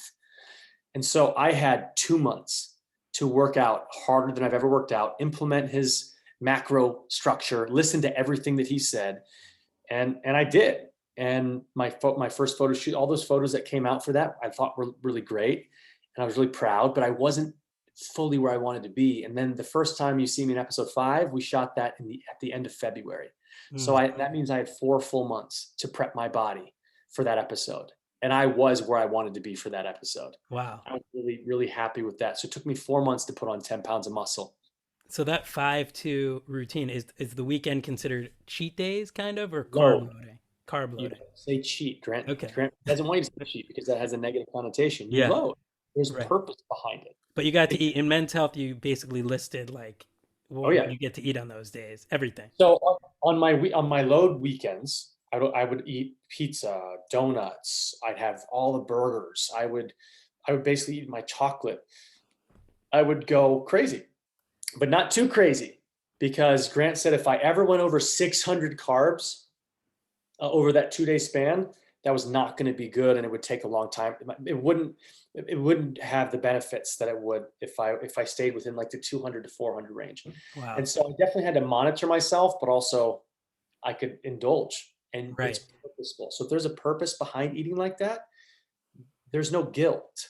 Yeah. And so I think when it comes to diet, we can associate like this pressure and this stress, and it's like there's sometimes this like, I don't know, this almost this like pressure that you put on it. It's a diet. I have to stick by it, and if I don't, and there's a guilt that's attached to it. And when it came to the structure that I created with Grant, that he created, there was no guilt to my indulging.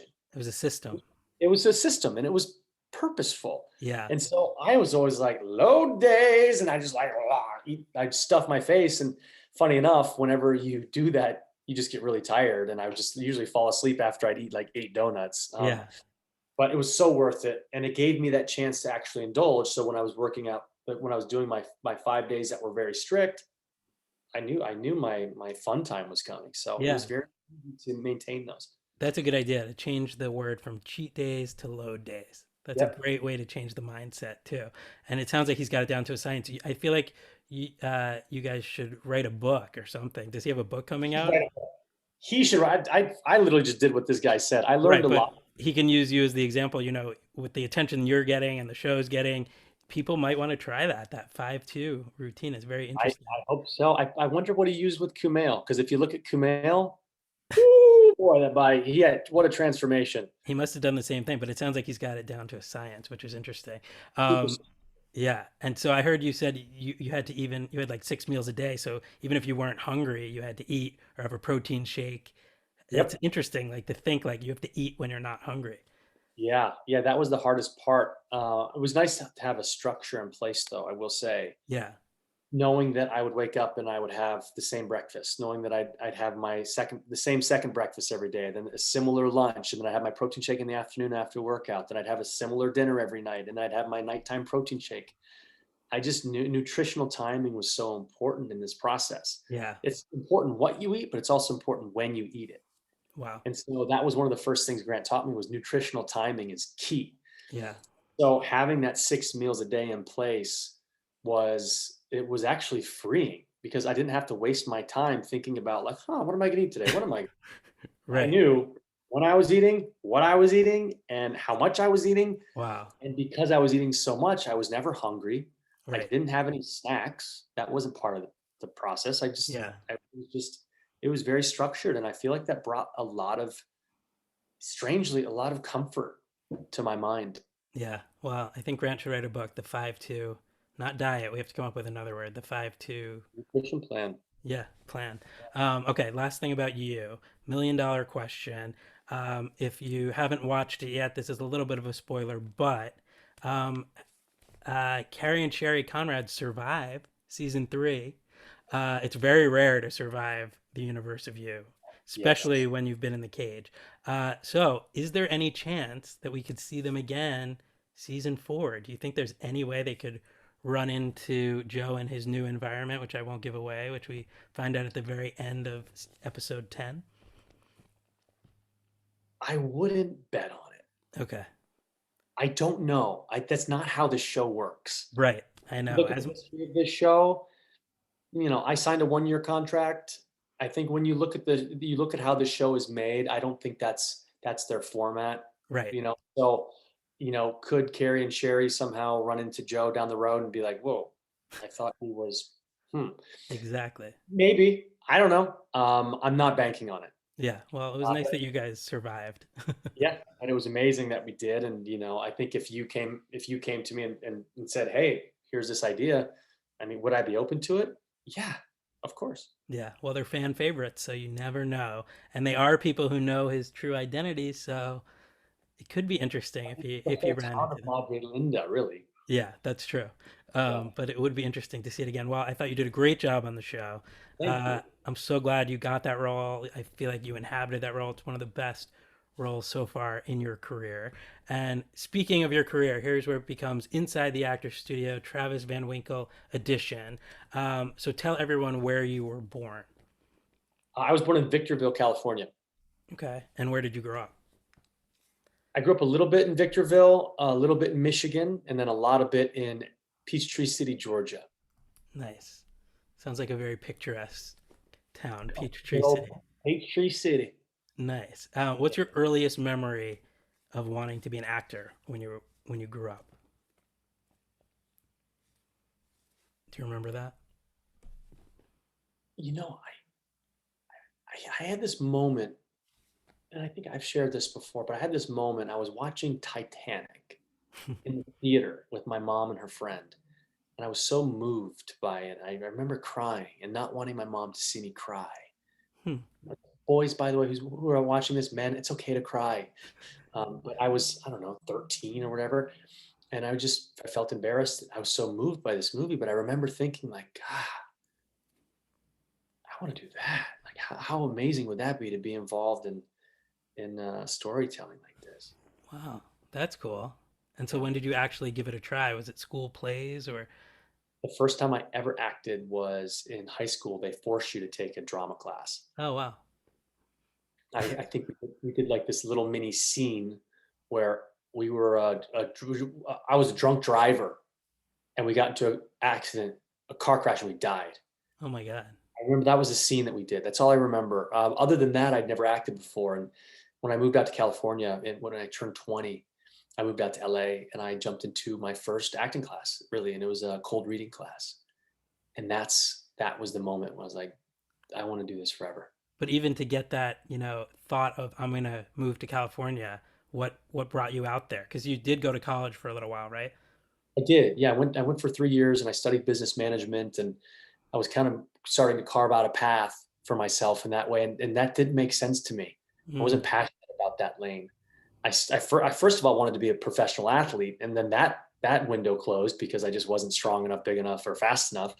Um, and so then I started carving out that lane of business management, and it just didn't really like it didn't spark anything in me. And huh. then I had an opportunity to come out to Los Angeles for the summer, and that opportunity just opened me up. Wow. And I haven't really, I guess I don't share this often because it's so embarrassing, but what brought me out to California was a reality show. Oh really? Yep. I So didn't know. I was doing modeling in college, and did like Abercrombie and Walmart. I was in Walmart's nationwide. Everybody, thank you. Oh, wait, but Abercrombie was the place to be Abercrombie's at that was pretty then. cool. Were you on the bags and in the stores? I don't think I was in the bag, but I was all over the magazines, and maybe I was in the stores. I don't know. That was a huge deal in the '90s. Come on, that was In major. 2001 is when I did that. And it was a pretty Okay, cool.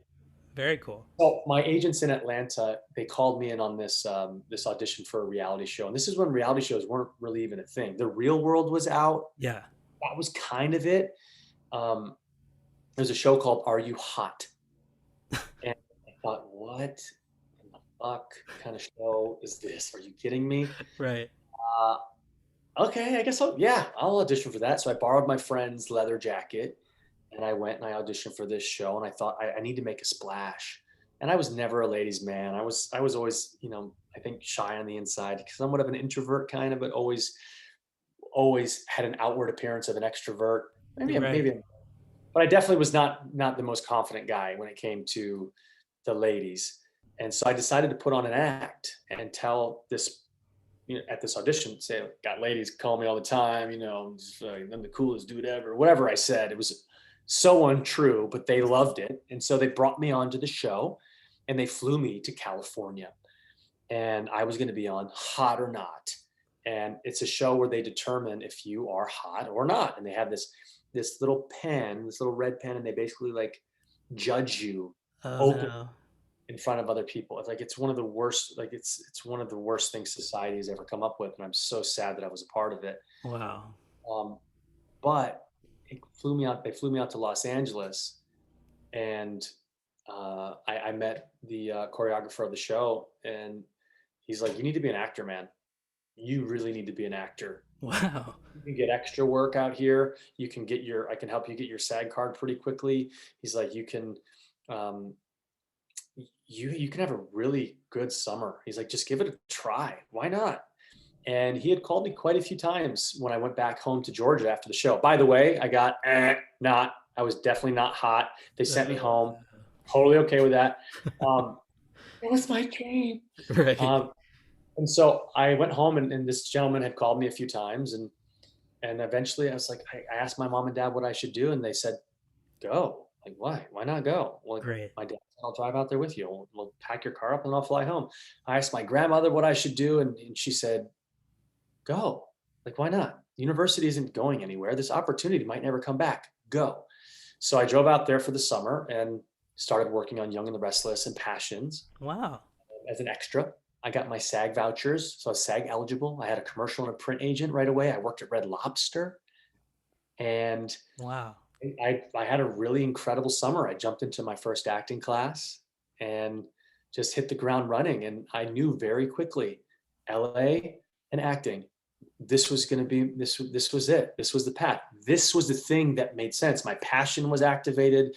It's like everything was brighter out here. It was a full body yes, It's and just sparked something in you finally. that was that. And so for me, I very strange reason to get pulled out to Los Angeles, but in a weird way, I'm really glad that it happened. Yeah, something had to, plus the combination of your parents and your grandmother encouraging it. I think that's Yep. what people need too. If your family encourages it and says go for it, it makes a Yep. huge difference. My mom has always said make it happen. Anytime I've wanted to do something, she says make it happen. I love that. And I think it helps. It really does. You need that to kind of push you. Yep. So what was the first, speaking role that you booked after all that extra work? First speaking role. I booked a play. I booked this play, and it was the first thing that I booked. And I remember they sent me the they sent me the script, it was like this gentleman that I think he maybe was on his way out. He knew that he wasn't going to live that much longer, and he wrote this play, and it was going to be this. I mean, it wasn't going to be a very expensive production, Hmm. but whatever it was, I ended up getting the lead role of this play. They sent me the whole play. I read it, and I had, I don't know, 100 pages of dialogue. I'd never before, and so I did my best to like figure it out. And our first rehearsal, did not go well. And I remember they walked me outside and they said, "Hey, this isn't going to be your role anymore. Okay, we're going to have to recast you." And I was like, "Oh, heart drop." That was the first role that I got. That was the first speaking role and then I got fired, which was amazing. Wow. Um, but my first like speaking role, I would say was uh, Mad TV. I got Oh a wow. co-star role on Mad TV, which I was so remember much that. fun in front of a live audience. There was like 350 people and so much fun. And then That's So Raven was my first big guest star appearance. That was in Okay. 2000. Both of these were in early 2004. Okay. So 2004 is when you moved to LA. 2003, Oh June wow. 2003 is when I moved to LA. Wow. Wait, that's interesting because I moved in 2002, June 2002, but I kind of did the Oakwood apartment thing Oh yeah, for a yeah, few yeah. months at a time. So I officially got an apartment in August 2003. So we're the same time period. That's interesting. Um, and so when you did that, so Raven, you've told a story before about an interaction with the director. If you want to tell that story. Oh, you know what? It's nice when you have people that stand up for you and they believe in your talent, even when you don't yourself. Yeah. I had a director during that run of that show. I just had one episode, and the process of running, of preparing for that is you rehearse and then you put it up in front of the producers on Monday. You rehearse more, you revise, you put it up in front of producers on Tuesday. You do the same thing on Wednesday. Then you actually perform it in front of the live audience on Thursday, Friday. Yeah. So in the process of the rehearsals, the director pulled me aside and was like, "Hey, this isn't going great. Like we gotta like we need you to do better, basically." And she's like, "Why don't you work with this on-set coach that we have, and let's just boost this up, okay? Let's like really elevate this." And she just told it to me straight. Yeah. She told it to me straight, and I appreciated that. And I worked with the coach on set, and look, that was my first big job, and I thought that it went really great. Yeah. But the process of getting there was a little scary because I thought they were going to fire my ass. And so I'm pretty sure I'm not the only actor that has thought that he was going to be potentially fired on a set. But in 2004, being my first job, it was definitely scary, but Yeah. I went through it, and I'm really happy with how it turned out. And it's And just I part of the learning process, man. Yeah, I was gonna say I like that they worked with you. It gave you the confidence, like, you know what? If I need something, ask for help, Yep. instead of just waiting around. And you also did another sitcom the same month as That's So Raven. You did Quintuplets, which was on Fox, Oh where yeah. Andy Richter played the dad of teenage quintuplets. So multicam sitcoms were really your first thing in front of a live audience. So Yep. that's a major way to start for somebody who's new to the business to have a live audience. Did you just like did you love being on set? Did you just get that feeling? Yeah. Oh, I mean, one of the things that I've really desired to do more is theater. I've had the opportunity to do it a couple times in my life, and it's one of the things that has I've never been more lit up than when on a stage.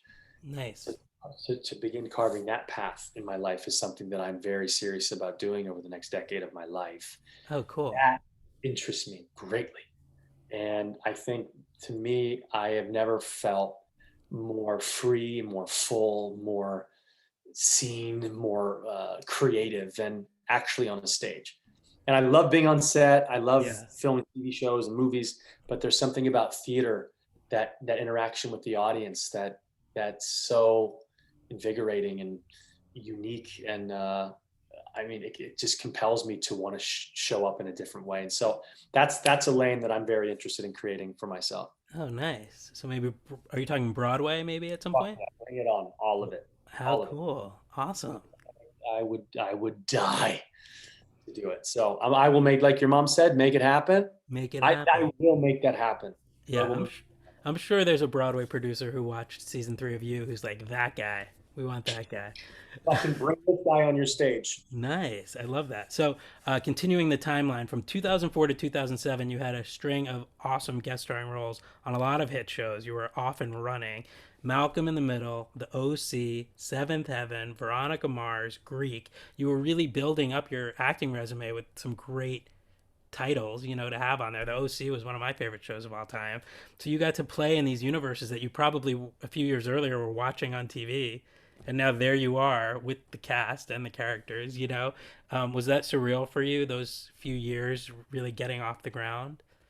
For me, I always, in the beginning, I told myself I just wanted to knock down doors. Mm-hmm. I felt like if the doors kept opening, I'll keep going through them. I'm going to put in the work. I'm going to work my butt off. Yeah. And when I work hard, it pays off. I have Yep. this athlete mentality. I grew up playing sports. So there's this perseverance, there's this dedication. There is this sense that I know it takes hard work and showing up. And so I feel like I adopted that same philosophy for acting. And when it came to re- receiving some of the results that were amazing, I felt great. I felt like I was being called forward. I felt like I was being accepted in some way. And I think for me, it was very confirming and affirming that this is what I need to be doing. And so those shows meant a lot to me. They were marks on my belt. Yeah. All those marks on my belt led me to then be a series regular, Yep. led me to be a lead in some independent films and lead in some studio pictures. They're all building blocks. Yeah. Everything we do can be looked at as a building block and Yeah. a step to really to learn something new and to add to your repertoire. And as an actor, those were really important steps for me. Absolutely. Yeah. I think it's fun in those early years in LA where you're just happy to be there and it's so fun. You get out of your own head and you're just so happy to be there and building a resume. And I think it's an exciting time for everyone, whether it's as a writer, director, producer, actor. The first time I probably remember seeing you in a movie was 2006, the movie Accepted, a college comedy directed by Steve Pink.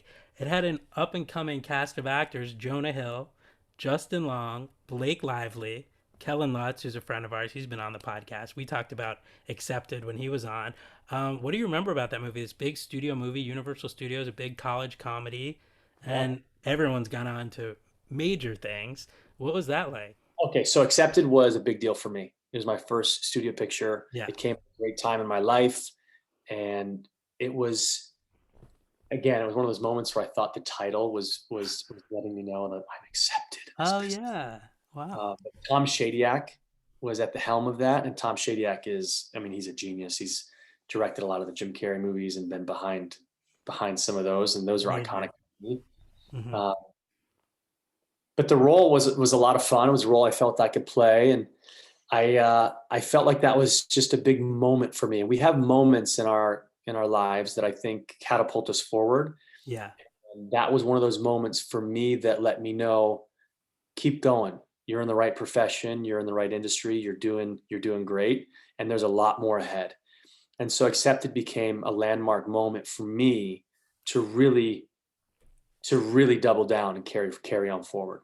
Nice. Yeah. Yeah.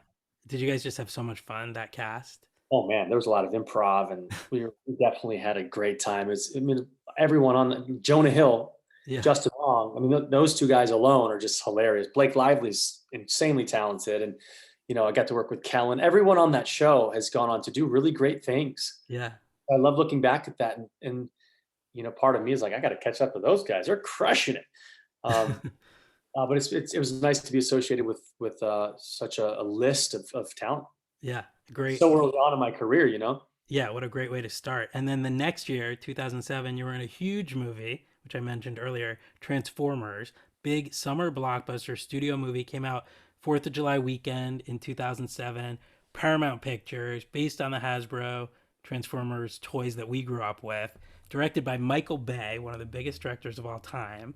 That movie starred Shia LaBeouf, Megan Fox, Josh Duhamel, Tyrese Gibson, Anthony Anderson, John Turturro, Amari Nolasco, who I worked with on Prison Break. He's a friend of mine. You played Trent, who's the boyfriend of Michaela, Megan Fox's character. She's with you before she's with Shia. What was it like to be on such a big movie and based on toys from our childhood? I didn't know what it was when I was auditioning for it. Everything was really Oh, secretive. really? Yeah, so I had no idea what it was.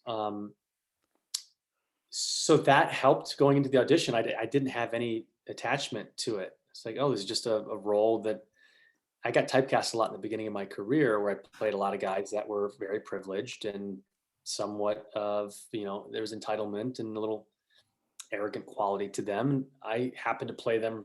I felt like that was a very easy lane for me to play. I Uh, enjoyed doing it and enjoyed pushing people's buttons. And this was just one of those roles. And it started to become something bigger when I had to go have a director session with Michael Bay. That's mhm. when I thought, oh, this is bigger than I thought it was. Cause like Nick Cannon was in the waiting room. I think like Ashley Tisdale. There was a couple people. I was like, I know those people. I've seen those people before. Right. And so when I got that, I definitely was really excited because it's freaking Transformers. When I found out that this was Transformers, I knew that this was going to be a huge smash and that a lot of people were going to see it. Yeah. And Shia LaBeouf is someone that I've always respected him as an actor. He's super talented, and to get to work with Megan Fox, who was the hottest woman on the planet at that time, Yeah. pretty cool to be her boyfriend. And I don't have the biggest part, but I definitely have a part, and it definitely stood out. And it was definitely another moment that I got to really appreciate that kept calling me forward. And Absolutely. so that was something that I looked at as it was definitely the biggest reach of anything that I'd ever been in. Mm. That had a global reach. And so Yeah. to be involved with something like that, I thought was just a nice next step for me. Oh yeah, it's a pretty good step, Michael Bay. The budget was like 200 million. It made over 700 million at the box office worldwide. Spawned a bunch of, sequels and spin-offs.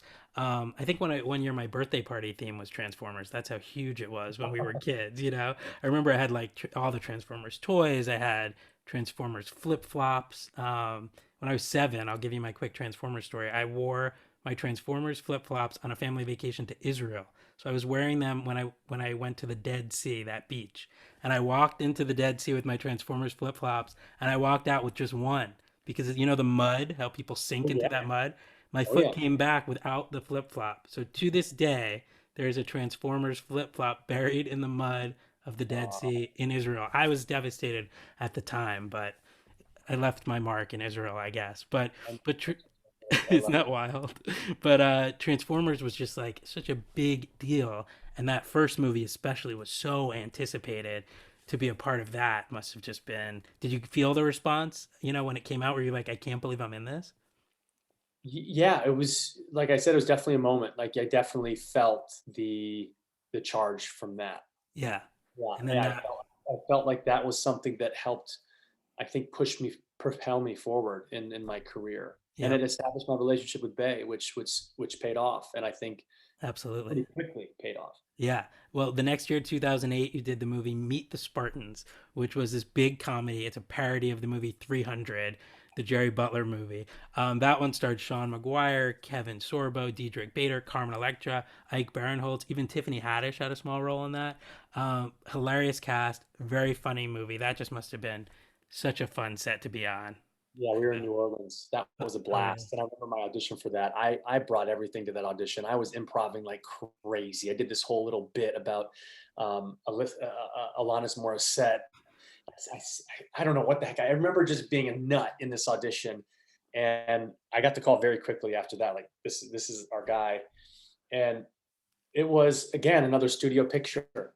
yeah, And I think these moments were stacking onto each other, which, building momentum is a really big deal in this absolutely. industry. In anything that you do. Momentum is really important. Look at basketball. If you're just strictly in the basketball game, one team might have momentum, and as long as the other team can just weather that storm and know, like, look, we can't stop them in this moment, and they're eventually going to cool down, and when they do, we're going to have the momentum. And Yeah, it's just carry back and forth with the momentum. And you have to be able to weather the storms when it's not going in your way, knowing that it will come back your way. But this happened to be a moment where it was going my way, and that momentum was really building.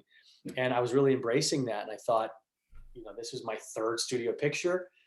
And it was a really fun role. I got to really play and bring a lot of my comedy chops, and I got to improv a lot. And there was a yeah, lot of physicality to the role that I got to play. And, we were in New Orleans filming. It was just so many wins with yeah, that film that led right to Friday the 13th. So yeah, like, it was just really cool to be involved in that flow of momentum at that time in my career. yeah. So Like early on. Yeah, well, like Transformers: Meet the Spartans opened at number one at the box office and ended up making like 85 million. It beat out Rambo that weekend. It was like a big deal, Meet the Spartans, and it really fed off the heat of 300 that it was Yep. parodying.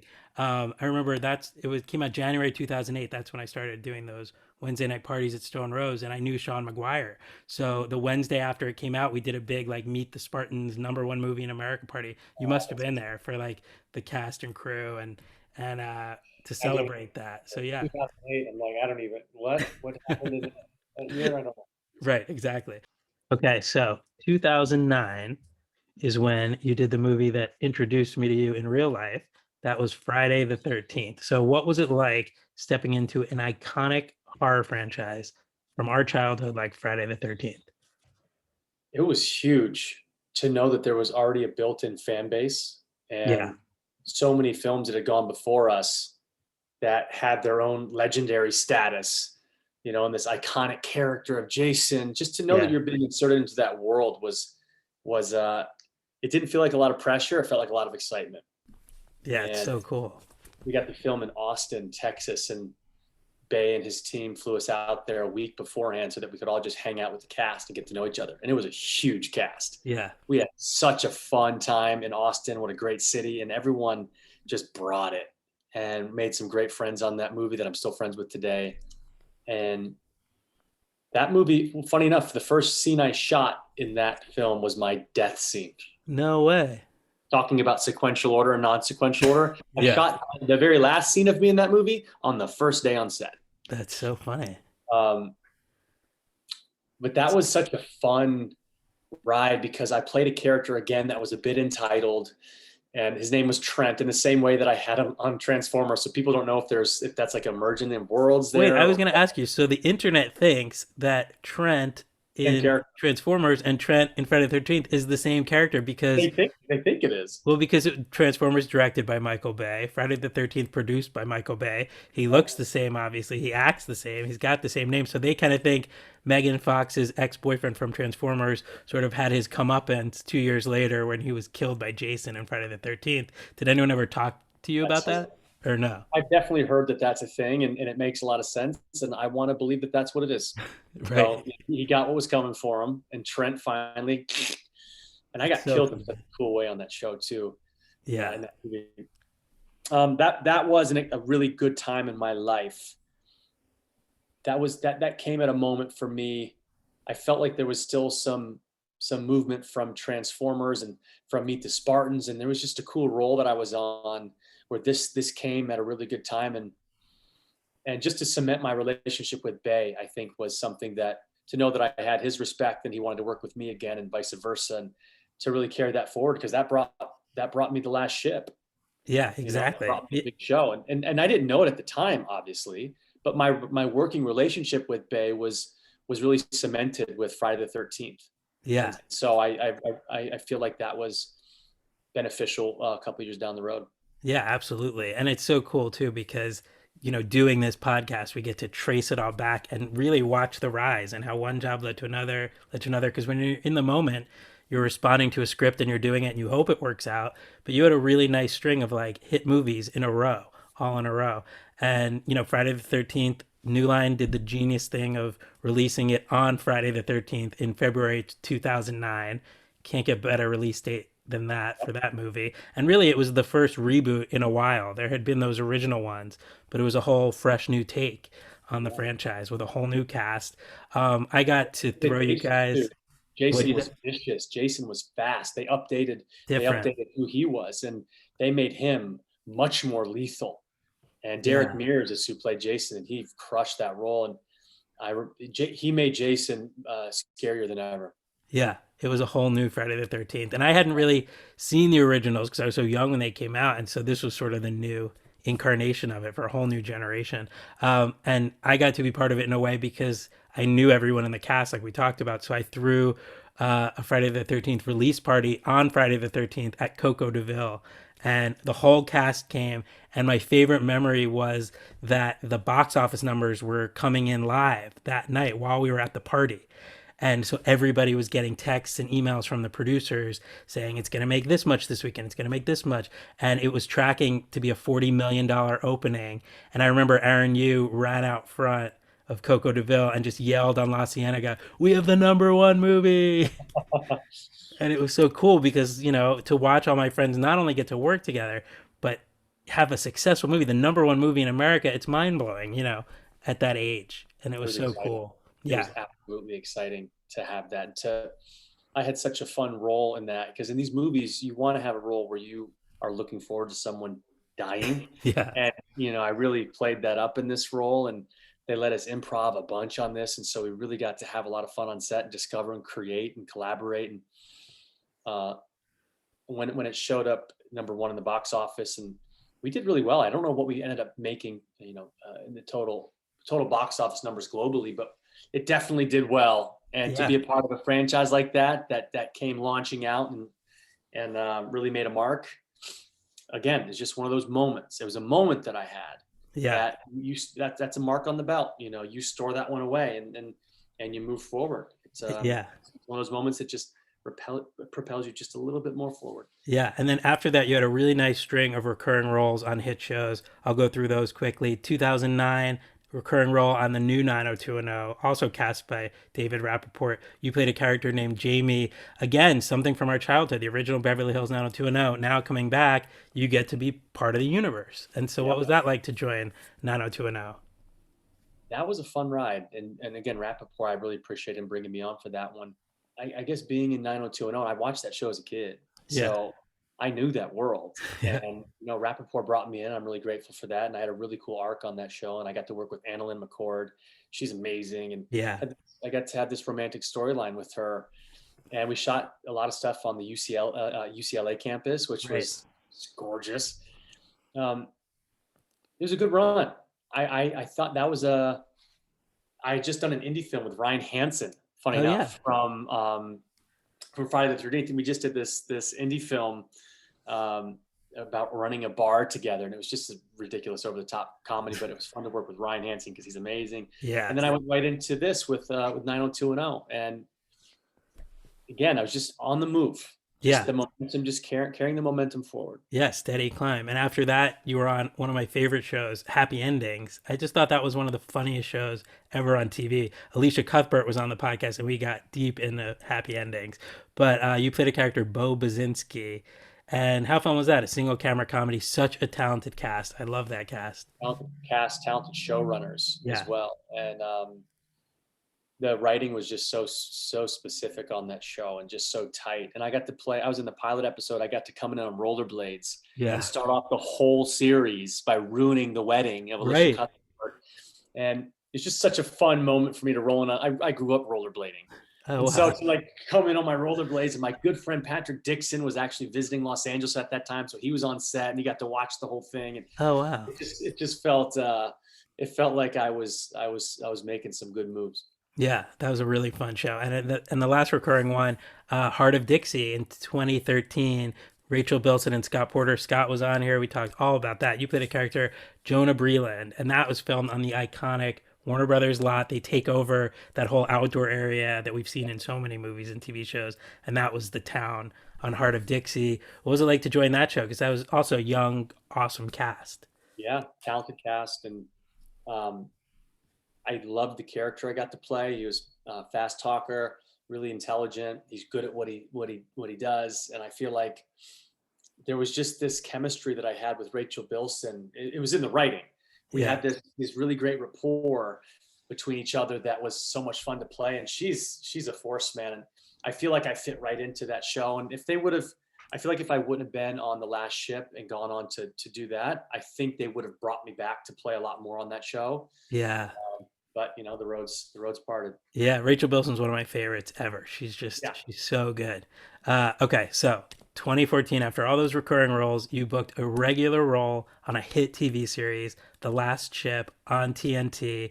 Ironically, the premise of The Last Ship is the aftermath of a global pandemic, which in 2014 seemed so fictional and impossible. This global viral pandemic wipes out 80% of the world population, and the crew of this lone, unaffected U.S. Navy ship are the survivors, and they have to find a cure, they have to stop the virus, and they have to save humanity. There's no pressure there. So what was that like, The Last Ship? Because now you were a series regular. What a huge accomplishment. That was a big deal. Yeah, My first one, and it was on a massive show. This was a high concept show, high action show with Michael Bay. yeah, He has connections with the Navy, so you knew it was going to be legit, and we were going to be on real Navy destroyers and spending time in San Diego. And we had incredible uh, Navy SEALs on set with us. We had naval guidance from the top down that were helping us really authenticate our performances. It was epic. It was such a big deal to be on that show. And Michael Wright with TNT is the one who kind of came up with the um, he's the one that basically greenlit us, and he was so passionate about our show. So you feel that yeah, when someone that runs a network is really passionate about your show, you feel it. So the energy was really strong going into that. And for me, being my first series regular role, there was a lot to learn. I had a big learning curve of action, shooting guns, walking and talking in a way that was very specific to action movies. And it was like we yeah, were shooting a movie every episode. So the filming of it was very ambitious, yeah, like incredibly ambitious. So the pressure was really on for us to get this. And um, yeah, it launched me into a whole new learning mode. And I hadn't fired that many guns in my life. I didn't know too much about tactical training. yeah. My parents both met in the military. They both met in the Air Force, and so Oh a lot of wow, the storyline mirrored my parents. And the writers didn't know that. That's just synchronicity. I love And that. yeah, it was pretty neat. And it was just fun to play in that world and to learn about the Navy and to talk to Navy men and women and hear their stories and work side by side with them. And yeah, this was a big. It was big. It was just the production value was something that we hadn't really seen on cable television, and so Yeah, it was fun to be on something like that that was really um, setting a new path yeah, and for. it became like the TNT, flagship show. You could tell that the network was really behind it. You played a character, Lieutenant Danny Green.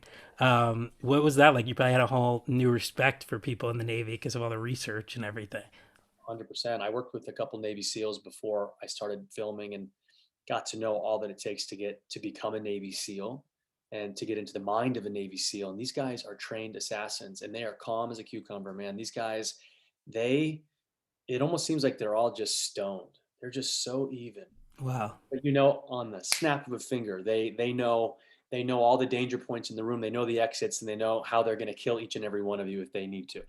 So they're these lethal assassins that are just. I got to really talk and get to know some of them and hear their stories. And that was really cool to prepare in that kind of way for the show. And I was reading a bunch of different books on killing, on the Navy, on the psychology of killing, on wars. Like it was, I Wow. was definitely diving into it. And that's what I love about being an actor is you get introduced to these new worlds, new ways, new cultures, new ways of life, and you just embrace it. You know, you become it. And Yeah. I don't know if I would have ever studied the Navy before getting this show. And so acting really opens up a lot of doors for new adventures. Yeah, and you had never played a character for that long before. The show went on for 5 seasons, 56 episodes. So you got to really live in that role of Danny longer than any other character you've ever done. It's a good point. Long form storytelling. And I really wanted to be a series regular because of that. Yeah. Having that much time to really live and breathe in a character and get to know him was it was something that I've always wanted. And I feel like in a stage production, you might get that. You don't get, you can go on a run for like 9 months or so, but you have the month rehearsal process and then you're doing show after show after show after show after show. You get to really live out that character's life every night on stage. Yeah. And I'd only done recurs. So I hadn't really had that time to really be in a character. Yeah. And over 5 seasons, it gave me that opportunity. And one great thing about television, it kind of mirrors life in a real way, where you don't know in life what's going to happen next week or the week to come, weeks to come, and the writers would never let us know what our full arcs were in the show. So when Right. a new script would come out, that was okay. This is what I'm doing next week. This is the life I get to live next week. This is what I get to go through this emotionally next week. All right, cool. How do I prepare for that? And it just every week was something brand new, and that was really exciting to have for 5 seasons. Yeah, and your co-star on that, Eric Dane, played Tom Chandler. He was the captain of the ship. I've been friends with him since before his Grey's Anatomy days. We've known each other, and I actually remember you mentioned pilot season. I remember seeing him that pilot season, and he had done, an episode of Grey's Anatomy where it was going to be on after the Super Bowl, but it was a guest star. And I said to him, like, "Are you going out for pilot season?" He's like, "Don't tell anybody, but Grey's Anatomy's bringing me back." And I was like, "That is huge," and it was the biggest show. And I just remember that I knew that that was gonna catapult him into Yeah, that stardom. launched him, and he had quite a few successful seasons on that show, and that was in the prime of Yeah, that show too. And so he was in the right place, the right time, with the right kind of yeah, talent, right look, all of it. yeah. And he was ready though to move on to something else. And the next thing he chose right away was Last Ship. He went right into that, and another successful run. What was it like working with Eric Dane and Rona Mitra? Great cast. Yeah, both of them are professionals and are really good at what they do and passionate about the work. And you know, it's always nice when you work with people that care. They just Yeah, care about the work. They really do, and I think that rubs off on everyone else. yeah, and it showed on that show for sure. And one other person I want to mention, Paul James, was on the show. He played Love me some Paul James. Everybody loves Paul James. He played O'Connor. Paul and I went to college together at Syracuse. Oh, really? Yeah, so we've known each other forever, and I used to see him in plays in college, and I knew he was going to make it in Hollywood That after college. guy's insanely talented. You Yeah, can't hold that guy back. He's so I good. saw it. Yeah, I saw it back then, and I was so happy when he booked Last Ship, and it was so cool that you guys both booked it, and it was another one of those things where I was like watching the rise of talented people who are I coming up in worked the with. business. I had a guest star spot with him on his. Well, he was a series regular on a show called Greek Yeah, that's right. years ago, and I got to Yeah, work with him then. yeah. It was cool to bring it back and to work with him many years down the road. Yeah, in such a mature show like Last Ship, is really cool. And so, what was that like? It aired from June 2014 to November 2018. It's a long run and a long chunk of your life in LA. And so, what was that like when, it was over? Were you ready to move on to something else? How did you feel about that? Because that was your first regular run. Yeah, we did it. We did it. We Yeah, accomplished what we wanted to accomplish. I think we were all ready to move on.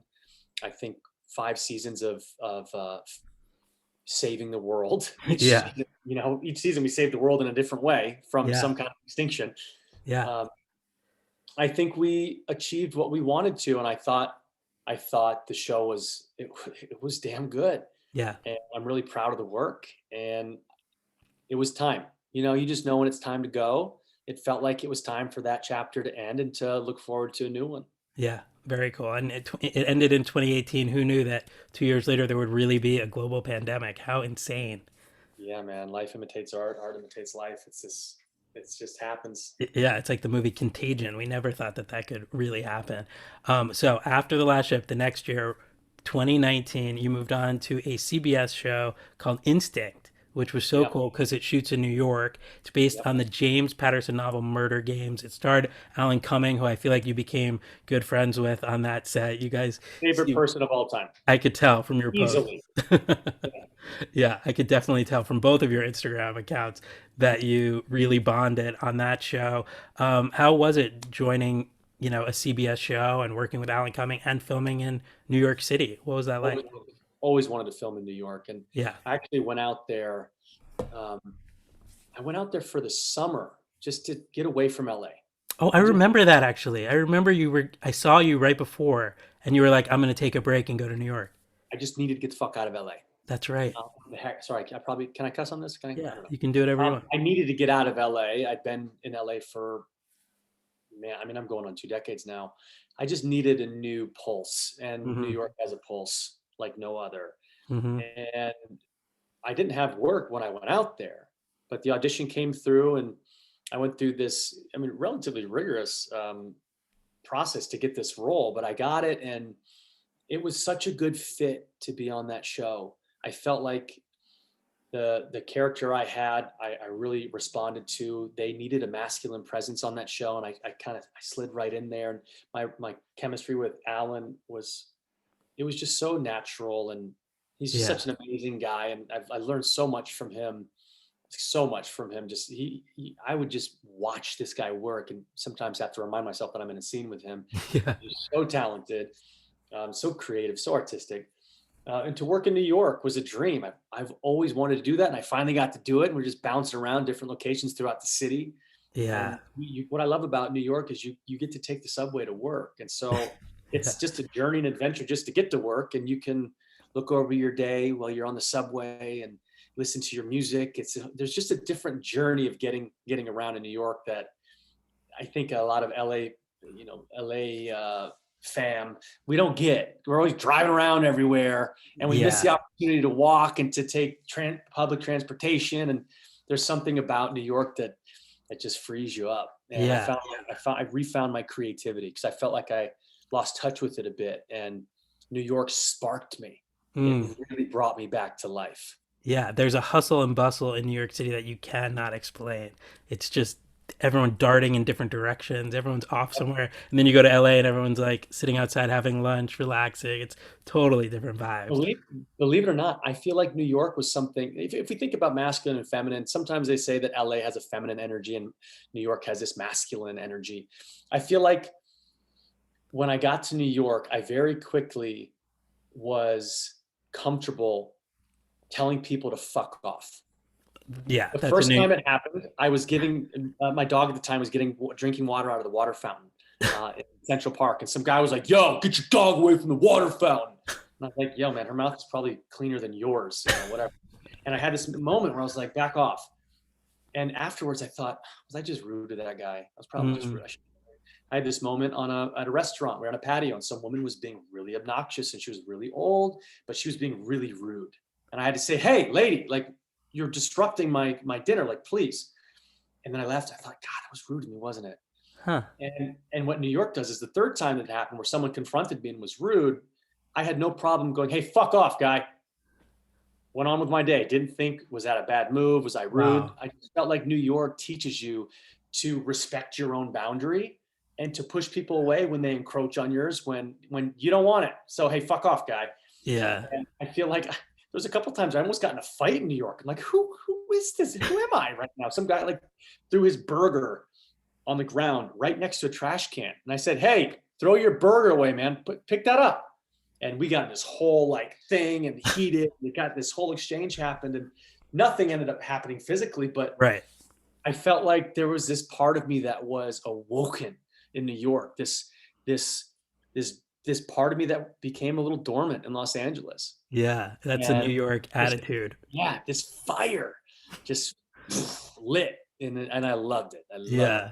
Shooting in New York is the dream. It's because the city, they always say it, but the city becomes a character on whatever show it is or whatever movie, and it's there's just something different than when you really shoot in New York and when they try to double Vancouver, Toronto for New York and shooting in the real New York. There's Yeah. nothing.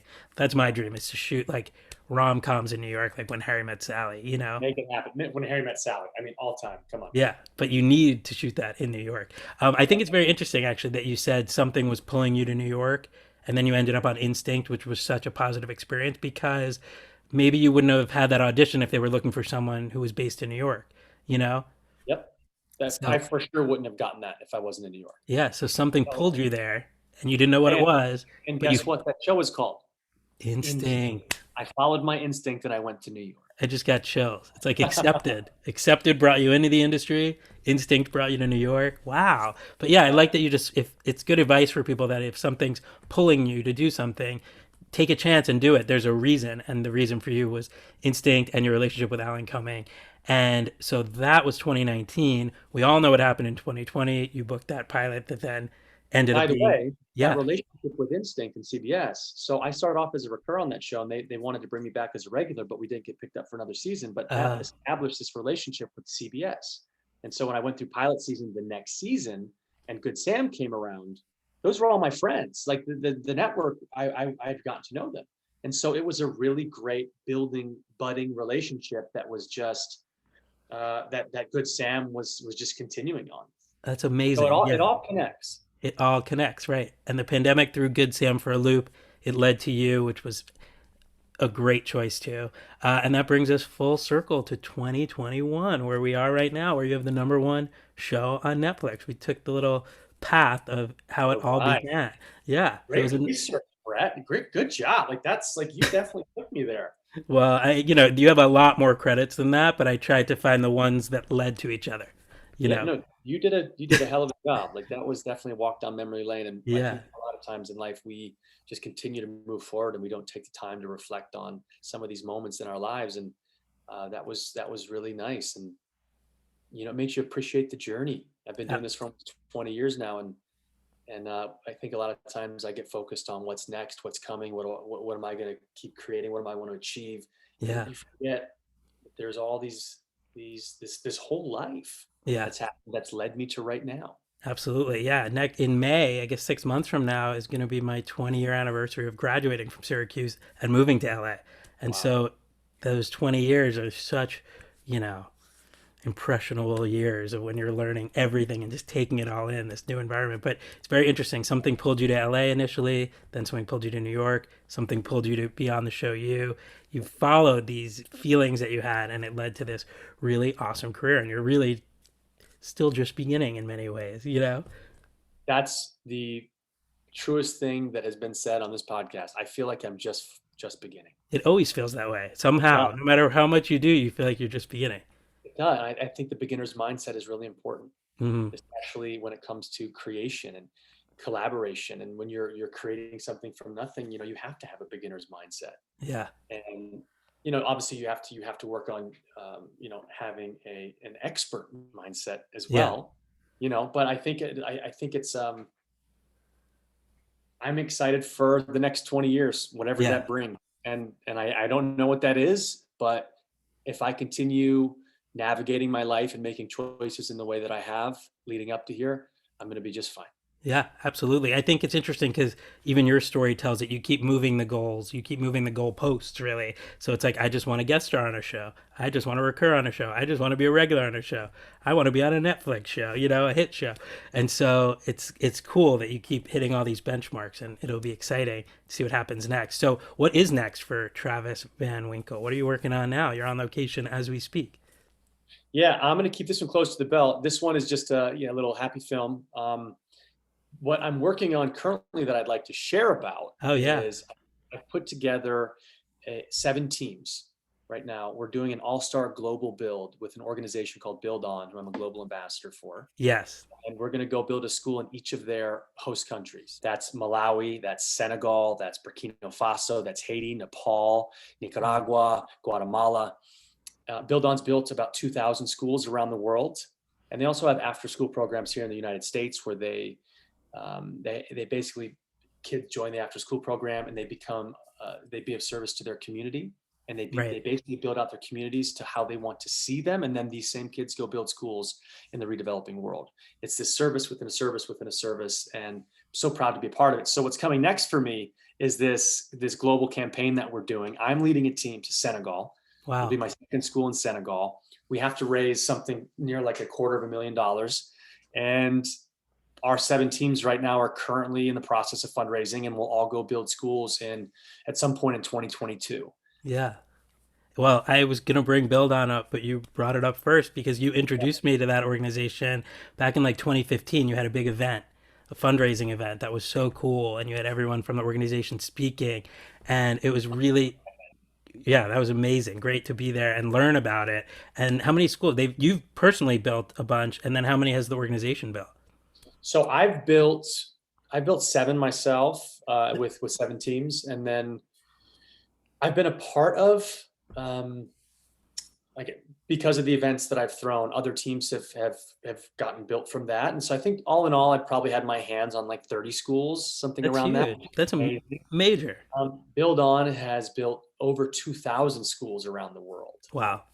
Yeah, so they're definitely, they've been around for 30 years and they're moving, man. They're doing great things for the world. And education is something that it's a human right and it should be accessible to everybody. And we take it for granted here. We Yeah. really do. I went to school because everyone goes to school. I never thought about school not being an option, but there are Yeah. many people in the world where school is not an option. And Yeah. so what Build On does is they basically they break down the cycles of poverty, illiteracy, and low expectation through service and education, and they build primary schools in deserving communities that have never had schools. It's an incredible organization, and if you haven't heard about them, anyone that's listening, buildon.org, you'll fall in love like I did. Yeah, it's amazing. They are literally bringing schools to places that do not have them, Yep. which, like you said, is something we take for granted for sure. Yeah, and thank you for introducing me to Build On those years ago. I've always, followed it since then, and it's amazing what you do with them. So before we go, I always like to ask my guests, what advice do you have for someone who dreams of having a career like yours? How bad do you want it? I think it's really important to be motivated and to know what your purpose is in it. And I think, again, I think a lot of the through line from my career is I've always followed what called me. Mm, I was called forward into this business, and I had a full body yes, and I just kept going. And so for me, I think it's really important, if this is something that you want, well then make it happen. Put in the work, make it happen, be courageous, and go for it. And that's all you can really do. There has to be a start. Take that first step. And just, for me, one of the lessons that I've learned is, don't look at the statistics. The statistics of someone being a working actor, I mean, if I would have looked at the statistics, I would have never left Atlanta. wow. So don't look at the statistics, because it's not going to inspire you. So stick to keeping inspiring thoughts in your head, move forward, and make it happen. Make it happen. And every single person has a different path. There are no two paths that are alike. That's exactly it. So, carve out a new path for yourself. Yeah. We learned your path today, which I thought was super interesting. What brought you to each place in your life. So, the very last thing we do here at On the List is called the mystery question, where the guest from my last podcast leaves a question for my Oh, next guest. So, we've been shoot. doing this since episode 1. This is episode 70, a Great milestone. idea. Yeah. So, and then I'll have you send me a mystery question for my next guest, whoever that may be. Okay. So, the guest on my last podcast was Richard Marx, one of my favorite musicians Oh ever. my God. I've listened to so much Richard Marx in my life. My Me too. mom was in love with him. That was blasting all the time in our car in our house as a Same. kid. Yeah. And he released a new autobiography called Stories to Tell that you would really appreciate because it explains how each song, what was going on in his life when he wrote the song. Hold on to the night. Exactly. Hold on to the memories. That's him, right? Yeah, of course that's him. Okay, good. Okay, good. Yeah, and you can in the book you can like learn what was going on in his life when he wrote that song. It's the I love that. coolest thing. He said he wanted people to feel like they were having a martini with him and he was just telling stories. And so that's what the book is. So he came on here and we talked all about that. So, Richard Marx sent me the mystery question that is now being given to you. It was Okay. printed and sealed in an envelope for episode 70. Even I don't know what it is. So Oh, yeah. I can't wait. let's see the question from Richard Marks to Travis Van Winkle. What do you consider your life or career's biggest missed opportunity? Huh. From Richard Marks. Yeah, Richard Marks. My life or my career's biggest missed opportunity? Yeah. Um, I mean, I think I had an opportunity to invest in Apple early on. Really? Yeah, I mean, I think as Apple was beginning to explode in the early 2000s, like I had money. Why didn't I invest? Yeah. So I think when I look at my life, that's one of my biggest missed opportunities. And I didn't start saving my money until much later in life. And so I missed out on the compound interest that Hmm. happens when you start investing your money at a young age. So those are two things, and they're both involved with money and creating a wealthy future for yourself. I started a little bit later. I didn't have a lot of financial literacy. Hmm. I've had to learn that, and I'm learning that. And so for those of you out there that happen to be a little bit, starting out on your journey, start thinking about investing now. Even the smallest amounts, invest now. Interesting. And you know what's interesting about that question with you is I don't think you think anything in your career was a missed opportunity because it is this patchwork that had to work out the way it did. Everything led to the next job. So that question wouldn't apply to you and your career, I don't think, because nothing was a missed opportunity. I mean, I think if I were to like dig in, I think there were opportunities where I wanted to be on a show and I maybe bombed an audition, or I was second place and I tested for something that was incredible and the other guy got it. Hmm. Like I could look at that maybe as missed opportunities because I really wanted some of these projects. But what's for you won't go by you, and what's mine has been mine, and it'll continue to be. And so I think you're right. Yeah. I am exactly where I'm supposed to be in this business, and I'm excited to see where it goes. And if I were to go back, I would invest my money starting at the age of 10.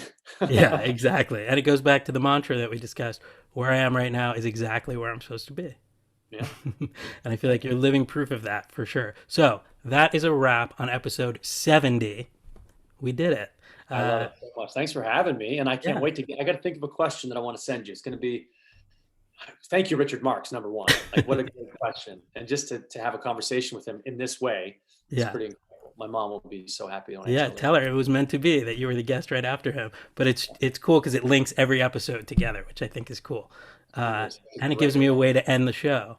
Yeah. It gives me something to end it on. So thank you, Travis Van Winkle, for being here. If you haven't already, be sure to binge season 3 of You on Netflix.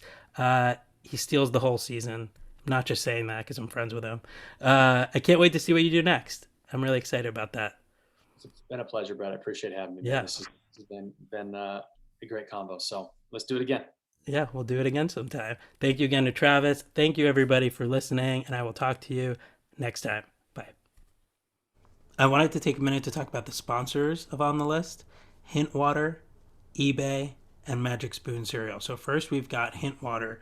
I've got some of my favorite flavors right here. Here's the watermelon, the strawberry kiwi, raspberry, pineapple, and I also love the crisp apple, blood orange, lemon, pear, clementine. I love all the flavors. So what's really cool about Hint is that there's no sugar, no diet sweeteners, no calories, no preservatives, and it's non-GMO certified. It's also vegan, contains no nuts, no soy, no gluten, no MSG. And so Hint is offering home delivery when you sign up on the Hint website, drinkhint.com. And they're offering new customers 36 bottles for $36 if you use the code NEW36 at checkout, NEW36. So go to drinkhint.com and use the code NEW36 at checkout. And next we've got eBay. So if you like vintage sneakers as much as I do, eBay is the place for you. Here's a pair right here. Here's another pair right here. So what's cool about eBay is that they've got rare dead stock, but they've also got the latest releases, and you can find the exact pair that you're looking for on eBay. So it was actually the original sneaker marketplace, and it's still the place to go to get the pair you've been looking for. So eBay has an authenticity guarantee, and they also have a team of independent professional authenticators performing rigorous inspections of the sneakers that you purchase before they're sent to you. So you can shop confidently knowing that your pair is the real deal. And for sneaker sellers out there, eBay eliminated selling fees on sneakers over $100. So it's free to sell or flip your collection. Other sites take 25%, but eBay waived the fee. So check out ebay.com/sneakers today. And last but not least, Magic Spoon cereal. So Magic Spoon cereal is one of my favorite cereals. There it is right there. This is the peanut butter flavor. So, if you've tried to cut back on sugar or carbs or unhealthy foods in general, then Magic Spoon's the answer for you. So they've got frosted, blueberry, cocoa. I mix the cocoa with the peanut butter, so you have peanut butter and chocolate. I also mix the frosted with the blueberry. And they've also got a fruity flavor. And everyone I've told Magic Spoon about has gotten hooked on it. So the best thing about Magic Spoon cereal, besides the fact that it tastes so good, is zero sugar, no sugar at all, even though it tastes great. It's also low carb, only 3 grams, so it's keto friendly. And it's high in protein, 11 grams per serving. So it's got everything you need, and it excludes all the stuff you don't, and it's just really good. So if you go to magicspoon.com/Brett, BRETT, you can make your own variety pack of 4 flavors. You can choose from frosted, blueberry, fruity, cocoa, peanut butter, and whatever new flavors they have to offer. Then just use the code BRETT, BRETT, at checkout for free shipping. So go to magicspoon.com/Brett and then use the code BRETT, BRETT, at checkout for free shipping. And I will see you guys next time.